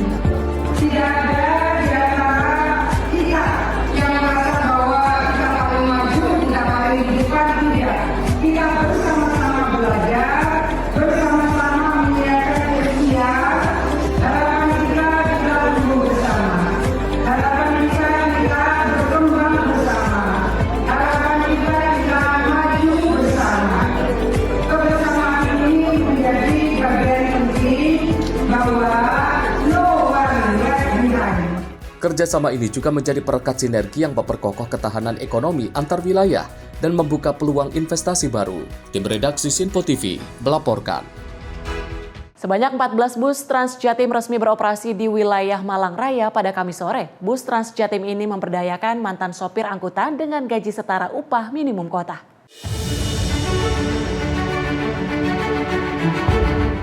Bus Trans Jatim ini akan melayani rute Kota Malang, Kabupaten Malang hingga Kota Batu. Rute ini merupakan koridor ke-8 setelah 7 koridor Trans Jatim sudah beroperasi sebelumnya. Bus Trans Jatim ini dilengkapi dengan fitur keamanan seperti CCTV dan sistem pemantauan untuk mencegah tindak kejahatan. Trans Jatim Koridor 8 ini diresmikan langsung Gubernur Jawa Timur, Khofifah Indar Parawansa. Menurutnya, dengan adanya bus Trans Jatim dapat mendukung konektivitas 3 wilayah Malang Raya. Selain itu, masyarakat Malang Raya juga mendapat armada transportasi modern dengan tarif yang murah. Mudah-mudahan niat kita untuk membangun koneksitas, keadilan, dan pemerataan mobilitas masyarakat ini bisa kita capai dengan berbagai inovasi-inovasi digital IT. Terima kasih Pak Ibrahim, Kepala BI Jawa Timur, matur nuwun rawuhnya, dan 3 Kepala Daerah Malang Raya. Terima kasih Pak Wali Kota Malang, terima kasih Pak Bupati Malang, dan terima kasih Pak Wali Kota Batu. Saya tadi menyampaikan dari jarak jauh memang direncanakan 3 koridor di Malang Raya ini. Ini kita mohon doa peluncuran koridor pertama, koneksitas yang kita bangun adalah pada titik-titik strategis yang menghubungkan dari Kota Malang, Kabupaten Malang, dan Batu. Tentu harapannya masyarakat makin merasa aman. Para sopir bus Trans Jatim Koridor 8 ini memberdayakan para mantan sopir angkot. Mereka pun menyambut positif keputusan ini, lantaran sebelumnya mereka mendapat penghasilan tidak tetap. Sementara menjadi sopir bus Trans Jatim, mereka mendapat gaji bulanan setara UMK. Alhamdulillah, untuk kedepannya kita berterima kasih kepada pemerintah Wali Kota Malang dan untuk juga Provinsi Jawa Timur mengangkat derajat supir angkot menjadi supir bus Trans Jatim dan mudah-mudahan sukses ke depannya. Berarti nggak ada penolakan dari angkot ya Pak ya? Nggak ada, jadi nggak ada gesekan sama sekali. Semua menerima. Mengikuti dari pemerintahan UMR Mas. Nah, gaji tetap ya Pak ya? Kita harus bersyukur dan berterima kasih kepada pemerintahan Kota Malang dan Provinsi Jawa Timur. Tarif bus Trans Jatim ini dipatok Rp5.000 per orang dari Terminal Kota Malang hingga Terminal Kota Batu. Sementara untuk pelajar hanya dipatok Rp2.500 per orang. Dari Malang, Jawa Timur, jurnalis Simpo TV melaporkan.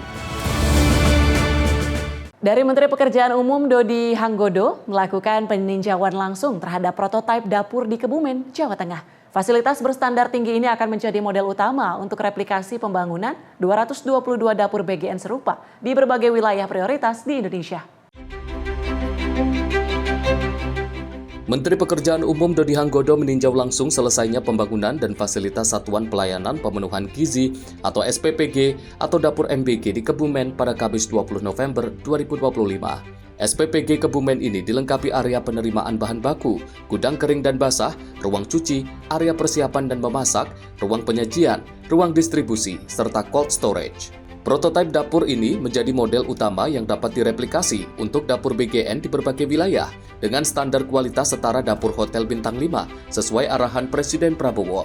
Dalam peninjauan tersebut, Menteri Dodi menegaskan prototipe SPPG Kebumen menjadi salah satu terobosan penting dalam penyediaan layanan gizi masyarakat. Prototipe dapur di Kebumen ini nantinya akan menjadi standar bagi pembangunan 222 dapur BGN yang akan direplikasi secara nasional, terutama di wilayah prioritas. Prototipe SPPG BGN yang kita kerjakan dari PU itu juga sesuai dengan instruksi Pak Presiden agar dapur itu berkualitas bintang 5. Jadi kayak ada genset lah, ada pengolahan air limbah dan seterusnya.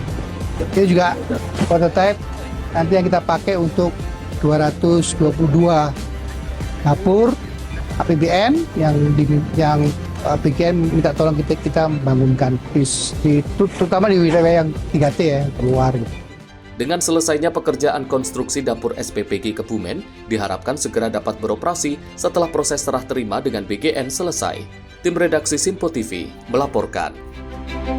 Wakil Kepala Badan Gizi Nasional Nanik S. Deyang meluruskan isu mengenai keberadaan polisi aktif yang masih menduduki jabatan strategis di lembaganya. Wakil Kepala BGN Nanik S. Deyang menjelaskan pejabat yang dimaksud dalam isu tersebut bukan lagi polisi aktif karena telah resmi pensiun per 1 November 2025. Ia menegaskan bahwa BGN mematuhi seluruh ketentuan perundang-undangan terkait pengisian jabatan sipil. Emang di BGN ada? Pak Soni udah pensiun. Lagi pula Pak Soni ini wakil kepala badan. Kan kalau jabatan itu boleh, yang nggak boleh itu kan yang kayaknya yang masih di eselon 1. Eselon 1 ya, ke bawah gitu kalau yang Pak Soni tapi sudah pensiun ya, 1 November sudah pensiun. Sebagaimana diketahui, ketentuan mengenai penempatan anggota Polri dalam jabatan di luar institusi kepolisian telah diatur dalam UU Nomor 2 Tahun 2002 tentang Kepolisian Negara Republik Indonesia. Pasal 28 ayat 3 menyatakan bahwa anggota Polri hanya dapat menduduki jabatan di luar kepolisian apabila yang bersangkutan telah mengundurkan diri atau memasuki masa pensiun dari dinas kepolisian. Dari Jakarta, Dio Malau, Simpo TV melaporkan. Kementerian Kehutanan bersama TNI menggelar operasi gabungan dengan melakukan penertiban terhadap aktivitas tambang emas ilegal di kawasan Taman Nasional Gunung Halimun Salak, Cisolok, Kabupaten Sukabumi, Jawa Barat.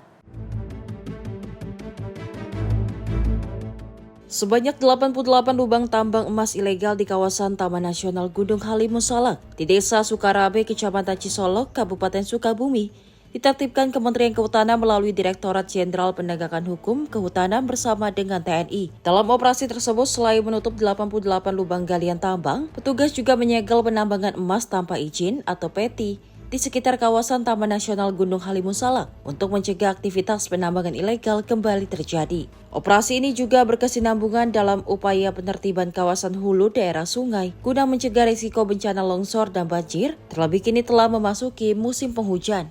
Itu ada modelnya horizontal ke bawah, baru di bawah dia menjadi ada vertikal ke bawah, terus di bawah menjadi horizontal. Ada yang dia memang horizontal dan ada juga dia yang masuk tebing dulu baru menanjak.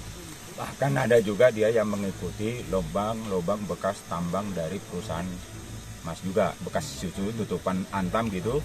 Itu juga salah satu menjadi sasaran daripada penambang ini. Nah, terkait dengan penanganan, kemarin kita udah ada Cihear, Cibulu, ini masuk Gunung Peti, nah, nanti kita akan masuk ke wilayah yang lain, seluruh wilayah Halimun Salak ini. Ya, seperti Pak Dirjen bilang tadi, kawan-kawan juga udah lihat bagaimana topologinya sini sangat terjal. Coba kalau kita bayangi 80 lubang ini, growong semua dalam. Nanti kayak tadi itu longsor, jangan-jangan ini juga longsor, terus desa-desa di bawahnya banyak. Itu kenapa pentingnya masalah ini gitu. Kita nggak menghalangi kemitraan konservasi, tapi bercocok tanam, jangan mengeksploitasi. Kementerian itu garis besarnya di situ. Dan yang menjadi concern sekali lagi bahwa ini Taman Halimun Salak, konservasi kawasan yang memang fungsinya sangat-sangat complicated, sangat-sangat vital bagi sistem penjaga kehidupan kita bersama. Satu, kaitan dengan keanekaragaman hayati. Yang kedua juga kaitan dengan fungsi hidrologi air, dan juga ada sosial budaya yang memang kita culture and nature ini kita combine dalam paradigma pembangunan konservasi. Nah, ini menjadi concern kita dan terima kasih sekali lagi, dukungan media juga penting. 88 titik. Yang sudah ditutup. Kalau yang sudah ditutup, yang di sini atau yang sebelumnya? Yang di sini semua Halimun Salak aja, Pak. Ini akan kita terus, yang di Halimun Salak. Kemarin data berapa, Pak Rudi? Saya malah 200 dah ya, 200. Penertiban yang dilakukan di Blok Gunung Peti ini merupakan lanjutan dari operasi serupa yang telah dilakukan di titik lainnya di kawasan yang sama. Dari Sukabumi, Jawa Barat, jurnalis Simpo TV melaporkan. Dari Wakil Menteri Sosial RI Agus Jabo menegaskan pentingnya tim sukarelawan yang solid, lumbung sosial yang siap, serta kolaborasi untuk memperkuat kesiapsiagaan bencana. Hal ini disampaikan Wamensos saat meninjau kampung siaga bencana di lapangan Kertosari, Desa Belendung, Pemalang, Jawa Tengah pada 17 November 2025. Wakil Menteri Sosial RI Agus Jabo meninjau Kampung Siaga Bencana KSB di lapangan Kartosari, Desa Belendung, Kecamatan Ulujami, Pemalang, Jawa Tengah pada Senin 17 November 2025. Dalam sambutannya, Wamensos mengungkapkan bahwa Indonesia dikenal dengan daerah cincin api, berderet-deret gedung api yang sewaktu-waktu bisa meletus ataupun potensi bencana lainnya. Wamensos menegaskan pentingnya tim sukarelawan yang solid, lumbung sosial yang siap, serta kolaborasi antar warga, Basarnas, Tagana, PMI, dan Satpol untuk memperkuat kesiapsiagaan bencana. Kita membutuhkan satu tim yang sangat kuat, bukan hanya tim yang berasal dari pemerintah, tapi juga tim yang berasal dari partisipasi masyarakat. Dan pada hari ini di Desa Belendung, Kecamatan Ulujami, kita sudah membuktikan bahwa saat ini kita sudah memiliki tim yang akan dibangun dan dibentuk, yang nanti akan menjadi tenaga-tenaga sukarelawan-sukarelawan yang mampu untuk mencegah terjadinya bencana maupun tanggap darurat, mengantisipasi korban-korban karena bencana, termasuk penanganan pasca bencana. Tim redaksi Sinpo TV melaporkan. Dari Menteri Pendidikan Tinggi, Sains dan Teknologi Brian Yuliarto menerima audiensi dari Minister for Trade and Investment South Australia. Dalam pertemuan tersebut turut membahas peluang kolaborasi baru di bidang pendidikan tinggi, riset inovasi, hingga penguatan SDM. Kementerian Pendidikan Tinggi, Sains dan Teknologi membuka peluang untuk mengembangkan kerjasama riset inovasi, pendidikan tinggi, dan perluasan jejaring kemitraan institusi pendidikan dengan Australia Selatan. Hal tersebut menjadi pembahasan dalam pertemuan antara Menteri Pendidikan Tinggi, Sains dan Teknologi Brian Yuliarto bersama Minister for Trade and Investment South Australia Honjo Sakaj di Jakarta pada Kamis 20 November 2025. Mendikti Saintek menyampaikan bahwa Indonesia dan Australia memiliki hubungan kerjasama yang sangat erat, terutama pada sektor pendidikan dan penelitian. Tak hanya itu, pemerintah Indonesia juga membuka peluang perluasan kerjasama riset yang melibatkan perguruan tinggi terkemuka, industri, dan pemerintah daerah. Minister for Trade and Investment South Australia, Honjo Sakaj, menyampaikan apresiasinya atas sambutan pemerintah Indonesia dan menegaskan komitmen Australia untuk memperkuat kerjasama jangka panjang, terutama melalui investasi pendidikan, riset, dan peningkatan kapasitas sumber daya manusia. Tim redaksi Sinpo TV melaporkan. Kami akan kembali usai jeda, tetaplah bersama kami di Sinpo TV.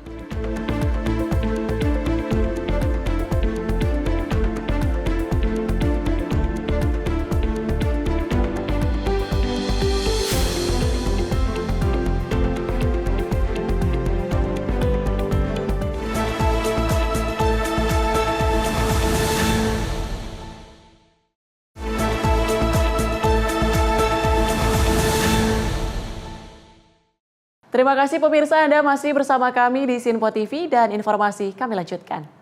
Kodim 0411 Kota Metro menyerahkan ratusan ribu butir ekstasi hasil temuan prajurit Kodam 21 Radin Inten kepada Polda Lampung. Barang bukti narkotika yang jumlahnya hampir 200 ribu butir diamankan saat prajurit TNI menemukan kendaraan kecelakaan di ruas tol kilometer 146 Trans Sumatera. Dandim 0411 Kota Metro Letkol Infantri Noval Darmawan secara resmi menyerahkan barang bukti narkotika jenis ekstasi kepada Direktorat Reserse Narkoba Polda Lampung. Penyerahan dilaksanakan di ruang Subdit 1 di Tres Narkoba Polda Lampung, Lampung Selatan. Barang bukti tersebut merupakan hasil temuan 2 prajurit Kodam 21 Radin Inten saat merespon kecelakaan tunggal kendaraan roda 4 di Tol Trans Sumatera KM 136. Barang bukti yang diserahkan antara lain 1 unit mobil Nissan X-Trail, puluhan kantong pil ekstasi berwarna orange, pink, dan hijau, serta serbuk ekstasi. Tadi pada pukul 15.30 waktu Indonesia bagian Barat, di ruangan Direktorat Narkoba Polda Lampung, kami telah menyerahkan barang bukti narkoba yang tadi sudah dihitung sejumlah 6 tas berisi 34 kantong plastik yang diperkirakan keseluruhan jumlah ekstasi 194.631 butir, dan terdapat juga serbuk yang diperkirakan narkotika jenis ekstasi seberat 3.869 gram. Kegiatan penyerahan barang bukti kepada pihak kepolisian turut disaksikan jajaran Korem 04 Gatam dan Pomdam 21 Radin Inten. Jihan Nabila, Sinpo TV melaporkan. Kepolisian sektor Jagakarsa mengantongi identitas pemotor melawan arah yang melakukan pemukulan terhadap pengendara lain. Saat ini petugas tengah memburu pelaku pemukulan yang tidak terima lantaran lawan arah di jalan. Seorang pengendara motor dianiaya oleh pemotor lainnya yang melawan arah di Jalan Raya Jagakarsa, Jakarta Selatan. Aksi pemukulan yang viral itu dipicu pemotor bernomor polisi B4750 TVR tidak terima ditegur saat melawan arah di jalan. Kapolsek Jagakarsa mengatakan korban sudah membuat laporan atas dugaan penganiayaan. Untuk identitas pelaku sudah dikantongi dan petugas tengah memburu pelaku. Jadi kemarin juga sempat viral kita lihat dan juga melaporkan ke Polsek Jagakarsa. Itu sekarang sudah kita dapatkan untuk baik foto, video, kemudian nomor kendaraannya itu kita lagi buru ya. Dan sekarang kita himbau untuk yang melakukan silahkan ke Polsek Jagakarsa untuk kita mintain keterangan tentunya. Polisi juga menyelidiki apakah pelaku diduga merupakan oknum anggota. Dari Jakarta Selatan, kontributor Sinpo TV melaporkan. Sejumlah emak-emak geruduk rumah terduga bandar narkoba dan merusak gubuk yang kerap dijadikan tempat menggunakan narkoba di Desa Batu Mundom, Kabupaten Mandailing Natal, Sumatera Utara. Rekaman ponsel warga merekam sejumlah emak-emak mendatangi dan merusak dua gubuk yang kerap dijadikan tempat pesta narkoba di dua lokasi berbeda di Desa Batu Mundom, Kabupaten Mandailing Natal, Sumatera Utara pada Kamis siang. Di lokasi ditemukan sejumlah plastik klip dan alat hisap sabu. Lantaran geram dengan ulah terduga bandar narkoba tersebut, sejumlah emak-emak tersebut pun beramai-ramai mendatangi rumah terduga bandar narkoba itu dan langsung melakukan penggeledahan. Lantaran situasi mulai memanas, petugas kepolisian pun turun tangan menenangkan para emak-emak tersebut. Ditemui pada Jumat sore, Kapolsek Muara Batang Gadis Ibtu Akmaludin mengatakan ada 3 terduga bandar narkoba yang mengedarkan narkoba di desa tersebut dan saat ini telah melarikan diri lantaran rumah dan lokasi mereka menggunakan narkoba digeruduk sejumlah emak-emak tersebut. Sebelumnya pihak kepolisian juga telah beberapa kali masuk ke lokasi tersebut untuk menindak para terduga bandar tersebut. Namun setiap kali hendak menangkap para terduga pelaku, informasinya pun selalu bocor lantaran para bandar narkoba ini memasang informan di pintu masuk desa. Dari beberapa lokasi, emak-emak dan petugas menemukan sejumlah barang bukti, di antaranya sejumlah plastik klip, alat hisap sabu atau bong, dan beberapa sedotan dan kaca Pirex. Untuk penyelidikan lanjutannya kita juga sudah melaporkan kepada pimpinan, langsung kepada Bapak Kapolres dan kepada Sat Narkoba Polres Mandailing Natal ya untuk mengejar target ini ya, ataupun nama-nama yang disebutkan oleh warga tadi.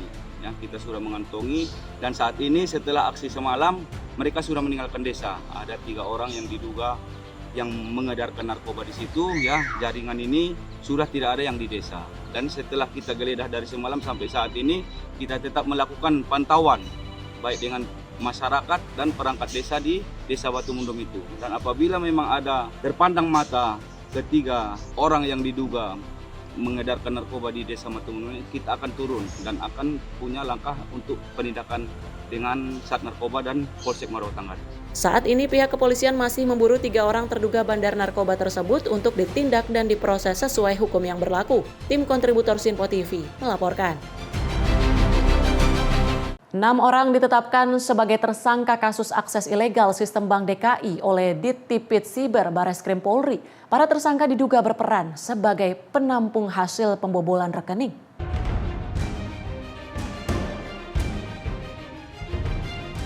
Direktorat Tindak Pidana Siber Bareskrim Polri menetapkan 6 orang sebagai tersangka dalam kasus akses ilegal sistem Bank DKI. Penetapan tersangka dilakukan setelah penyidik mendapatkan bukti adanya pembobolan rekening melalui gangguan pada server Bank DKI. Wakil Direktur Tindak Pidana Siber Bareskrim Polri, Kombes Andri Sudarmadi, menyatakan identitas 6 tersangka belum dapat dirinci. Pasalnya, polisi masih melakukan pengembangan dan penyisiran terhadap pelaku lain dalam jaringan tersebut. Untuk Bank DKI kita masih pendalaman terkait illegal access. Nanti saatnya kita sampaikan ke kawan-kawan. Sudah ada 6 tersangka ya Pak, itu 6 tersangka itu perannya apa aja sih Pak? Nanti kita sampaikan, kita masih pengembangan. Ya, sabar pokoknya. Nanti kita sampaikan. Dalam waktu dekat bakal dirilis atau seperti Insya Allah nanti kita rilis. Ini 6 tersangka berarti yang melakukan illegal access Pak? Iya, ini apa ya, yang penerimanya. Nah, nanti kita masih pendalaman yang terkait illegal access. Jadi nanti rangkaiannya kan supaya lengkap. Ya. Penyidik hingga kini masih melakukan pendalaman untuk mengungkap pelaku utama yang diduga melakukan akses ilegal terhadap sistem perbankan tersebut. Sementara polisi masih memburu pelaku inti dalam jaringan pembobolan Bank DKI. Kasus ini menjadi pelajaran penting bagi keamanan siber perbankan nasional. Dari Jakarta, jurnalis Sinpo TV melaporkan. 3 orang pria nekat melakukan aksi pencurian kabel milik perusahaan listrik negara atau PLN di Jalan Kali Sekretaris Kebonjeruk, Jakarta Barat. Aksinya pun kepergok warga dan ketiga pelaku langsung melarikan diri. Inilah video yang berhasil direkam oleh warga saat aksi pencurian kabel milik perusahaan listrik negara atau PLN di Jalan Kali Sekretaris Kebonjeruk, Jakarta Barat. Tampak salah satu pelaku tengah memotong jalur kabel yang melintang di atas jembatan aliran kali. Kondisi jalan yang sepi membuat pelaku leluasa melakukan aksi pencuriannya. Selain itu, dirinya juga mengatakan bahwa petugas PLN sendiri bersama pihak kepolisian sudah mendatangi lokasi kejadian untuk mengkonfirmasi peristiwa tersebut. Iya, yang saya tahu waktu saya datang itu kan kita buka lapak 7:30. Itu udah ramai di sini, Jatan Ras dari Kapolres Jakarta Barat juga ada. Terus ada staf PLN banyak di sini. Yang saya tahu sih itu ada Polres begitu, itu dia lihat ada kabel itu. Tuh. Kabel itu hilang berapa ratus meter itu banyak tuh panjang. Kalau lihat sih nggak pernah sih. Kayaknya kejadiannya malam hari atau mungkin sampai pagi. Kalau pagi kan memang masih sepi. Kalau kita kan buka lapak 7:30 jadi nggak tahu. Kalau menurut informasi dari staf PLN yang itu kulit luar yang baru dikeluk itu, dikupas baru kulit luarnya aja. Baru kulit luarnya? Ya, tapi tembaganya itu isi dalamnya belum sempat. Karena kan ada arus listriknya itu. Oh masih ada? Arus listrik. Jadi mereka ambil kulitnya kayaknya belum sempat bagian dalamnya itu, tapi udah terkelupas panjang sih. Sementara itu, saat ini kepolisian masih melakukan penyelidikan terkait pencurian kabel di aliran Kali Sekretaris. Kabel yang dicuri itu menurut informasi yang kami dapatkan kemarin itu adalah kabel PLN yang dikupas kemudian dicuri. Jadi mungkin nanti akan ditindaklanjutin, dilakukan pendalaman oleh Reskrim Kebonjeruk. Untuk mengambil gulungan, jadi pada saat dikupas, menurut informasi yang kami dapatkan kemarin, pada saat mengambil kemudian ada warga, dia pergi. Jadi untuk kabelnya tersebut masih tertinggal. Kasusnya pun kini ditangani Polsek Kebonjeruk. Tim redaksi Sinpo TV melaporkan. Sementara itu, Menteri Koordinator Pemberdayaan Masyarakat Muhaimin Iskandar menyatakan instruksi Presiden Prabowo Subianto untuk menjalankan prinsip ekonomi politik dengan melakukan upaya pemberdayaan masyarakat untuk mendorong pertumbuhan ekonomi.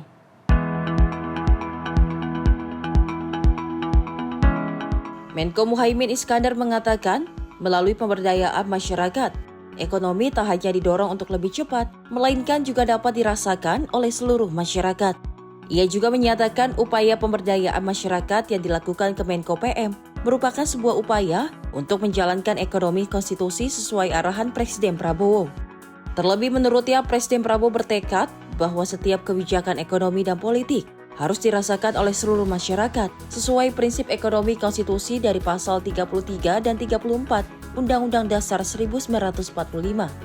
Beberapa paket kerja pemerintah, misalnya pemberdayaan masyarakat, mendorong evaluasi sistem pendidikan vokasi, menciptakan kapasitas baru, skill baru, vokasi yang tumbuh untuk menjadi adaptif terhadap kebutuhan pasar global dan kebutuhan kompetisi di tingkat global. Itulah model-model cara baru dan arah baru itu mutlak supaya pertumbuhan ekonomi itu benar-benar dirasakan.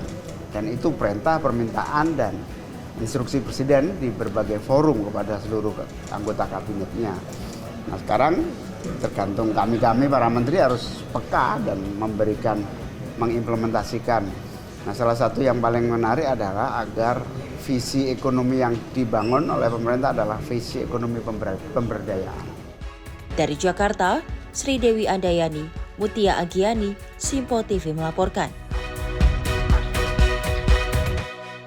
Ikatan Dokter Ilmu Manajemen resmi menandatangani nota kesepahaman dengan Politeknik Tempo dalam rangka penguatan pendidikan, pengembangan SDM, serta peningkatan kompetensi generasi muda di era digital.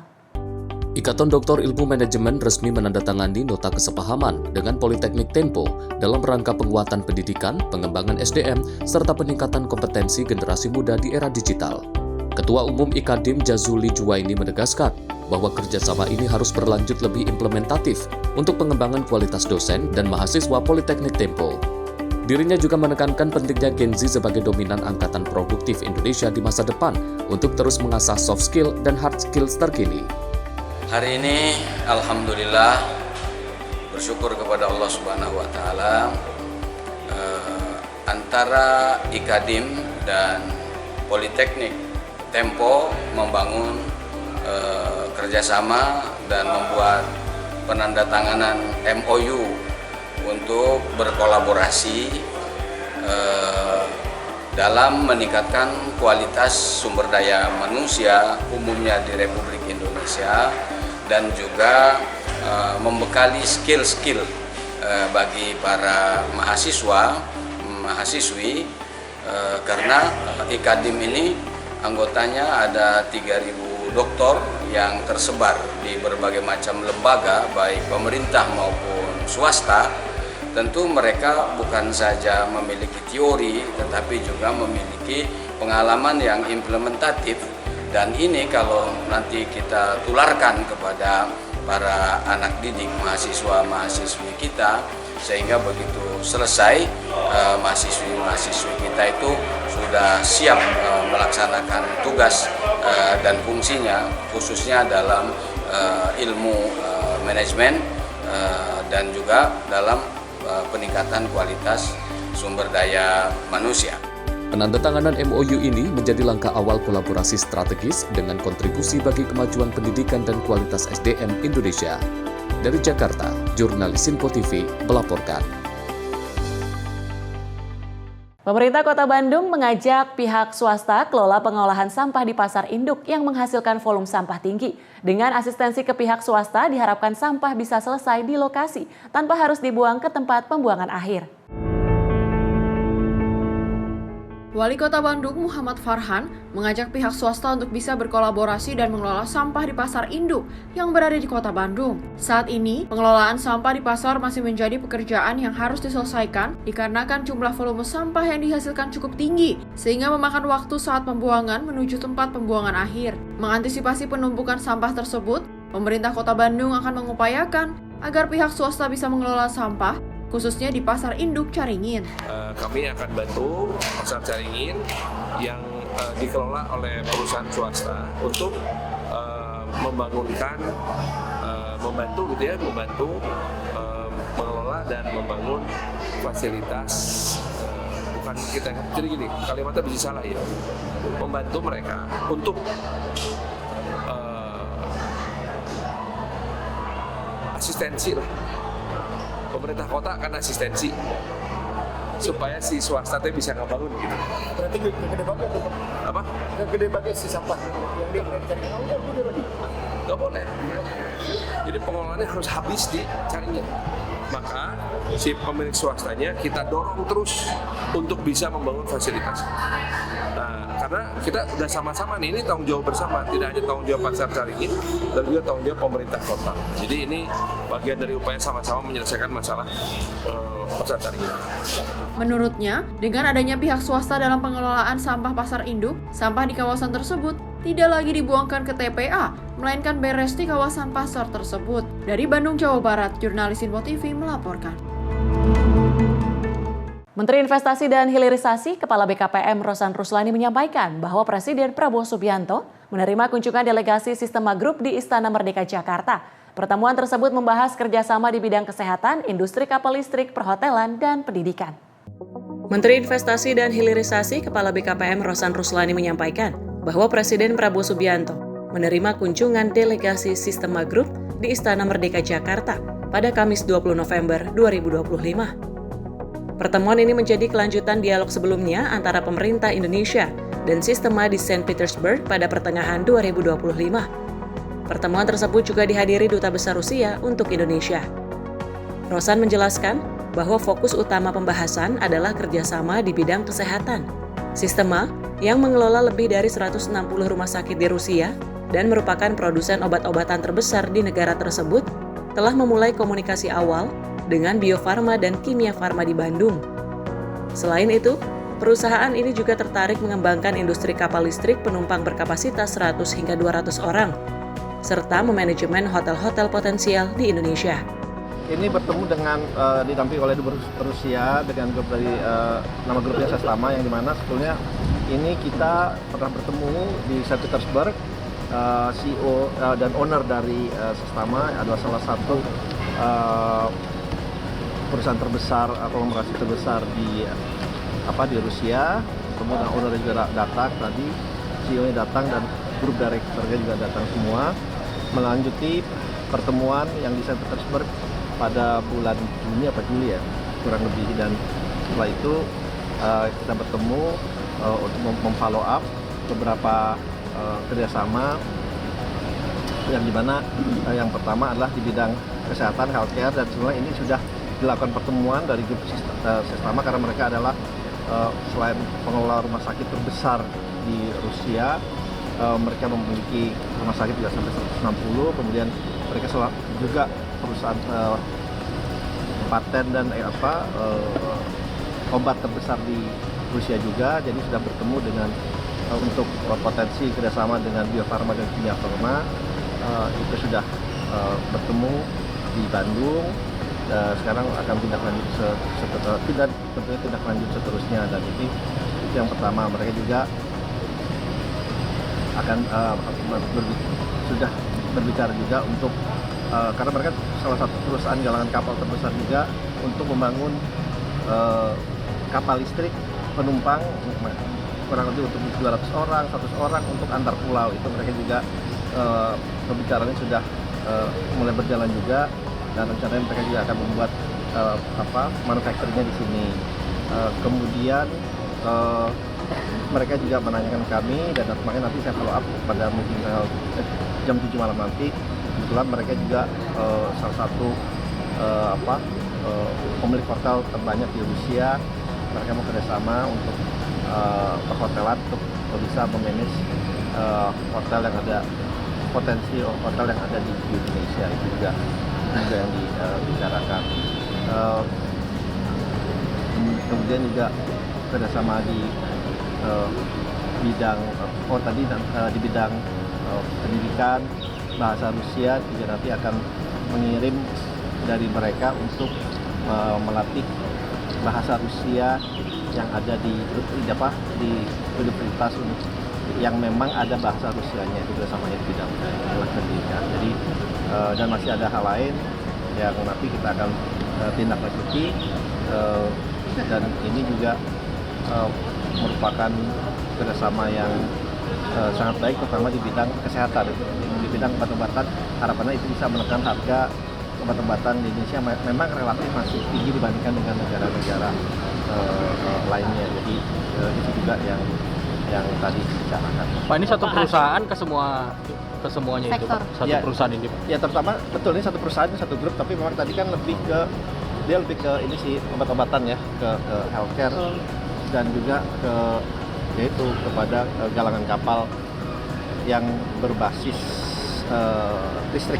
Pak, soal ini juga Pak, Sestama tadi. Perusahaannya apa sih, Pak? Pada saat keamanan AI juga masih Pak, dan terkait juga ada Pak Hashim juga, apakah ada pembahasan soal lingkungan dengan ini? Iya tadi Pak Hashim ada mengantarkan ya ini pembicaraan juga untuk potensi mungkin mereka mau, karena mereka juga ternyata perusahaan terbesar untuk di Rusia ya, untuk pulp and paper.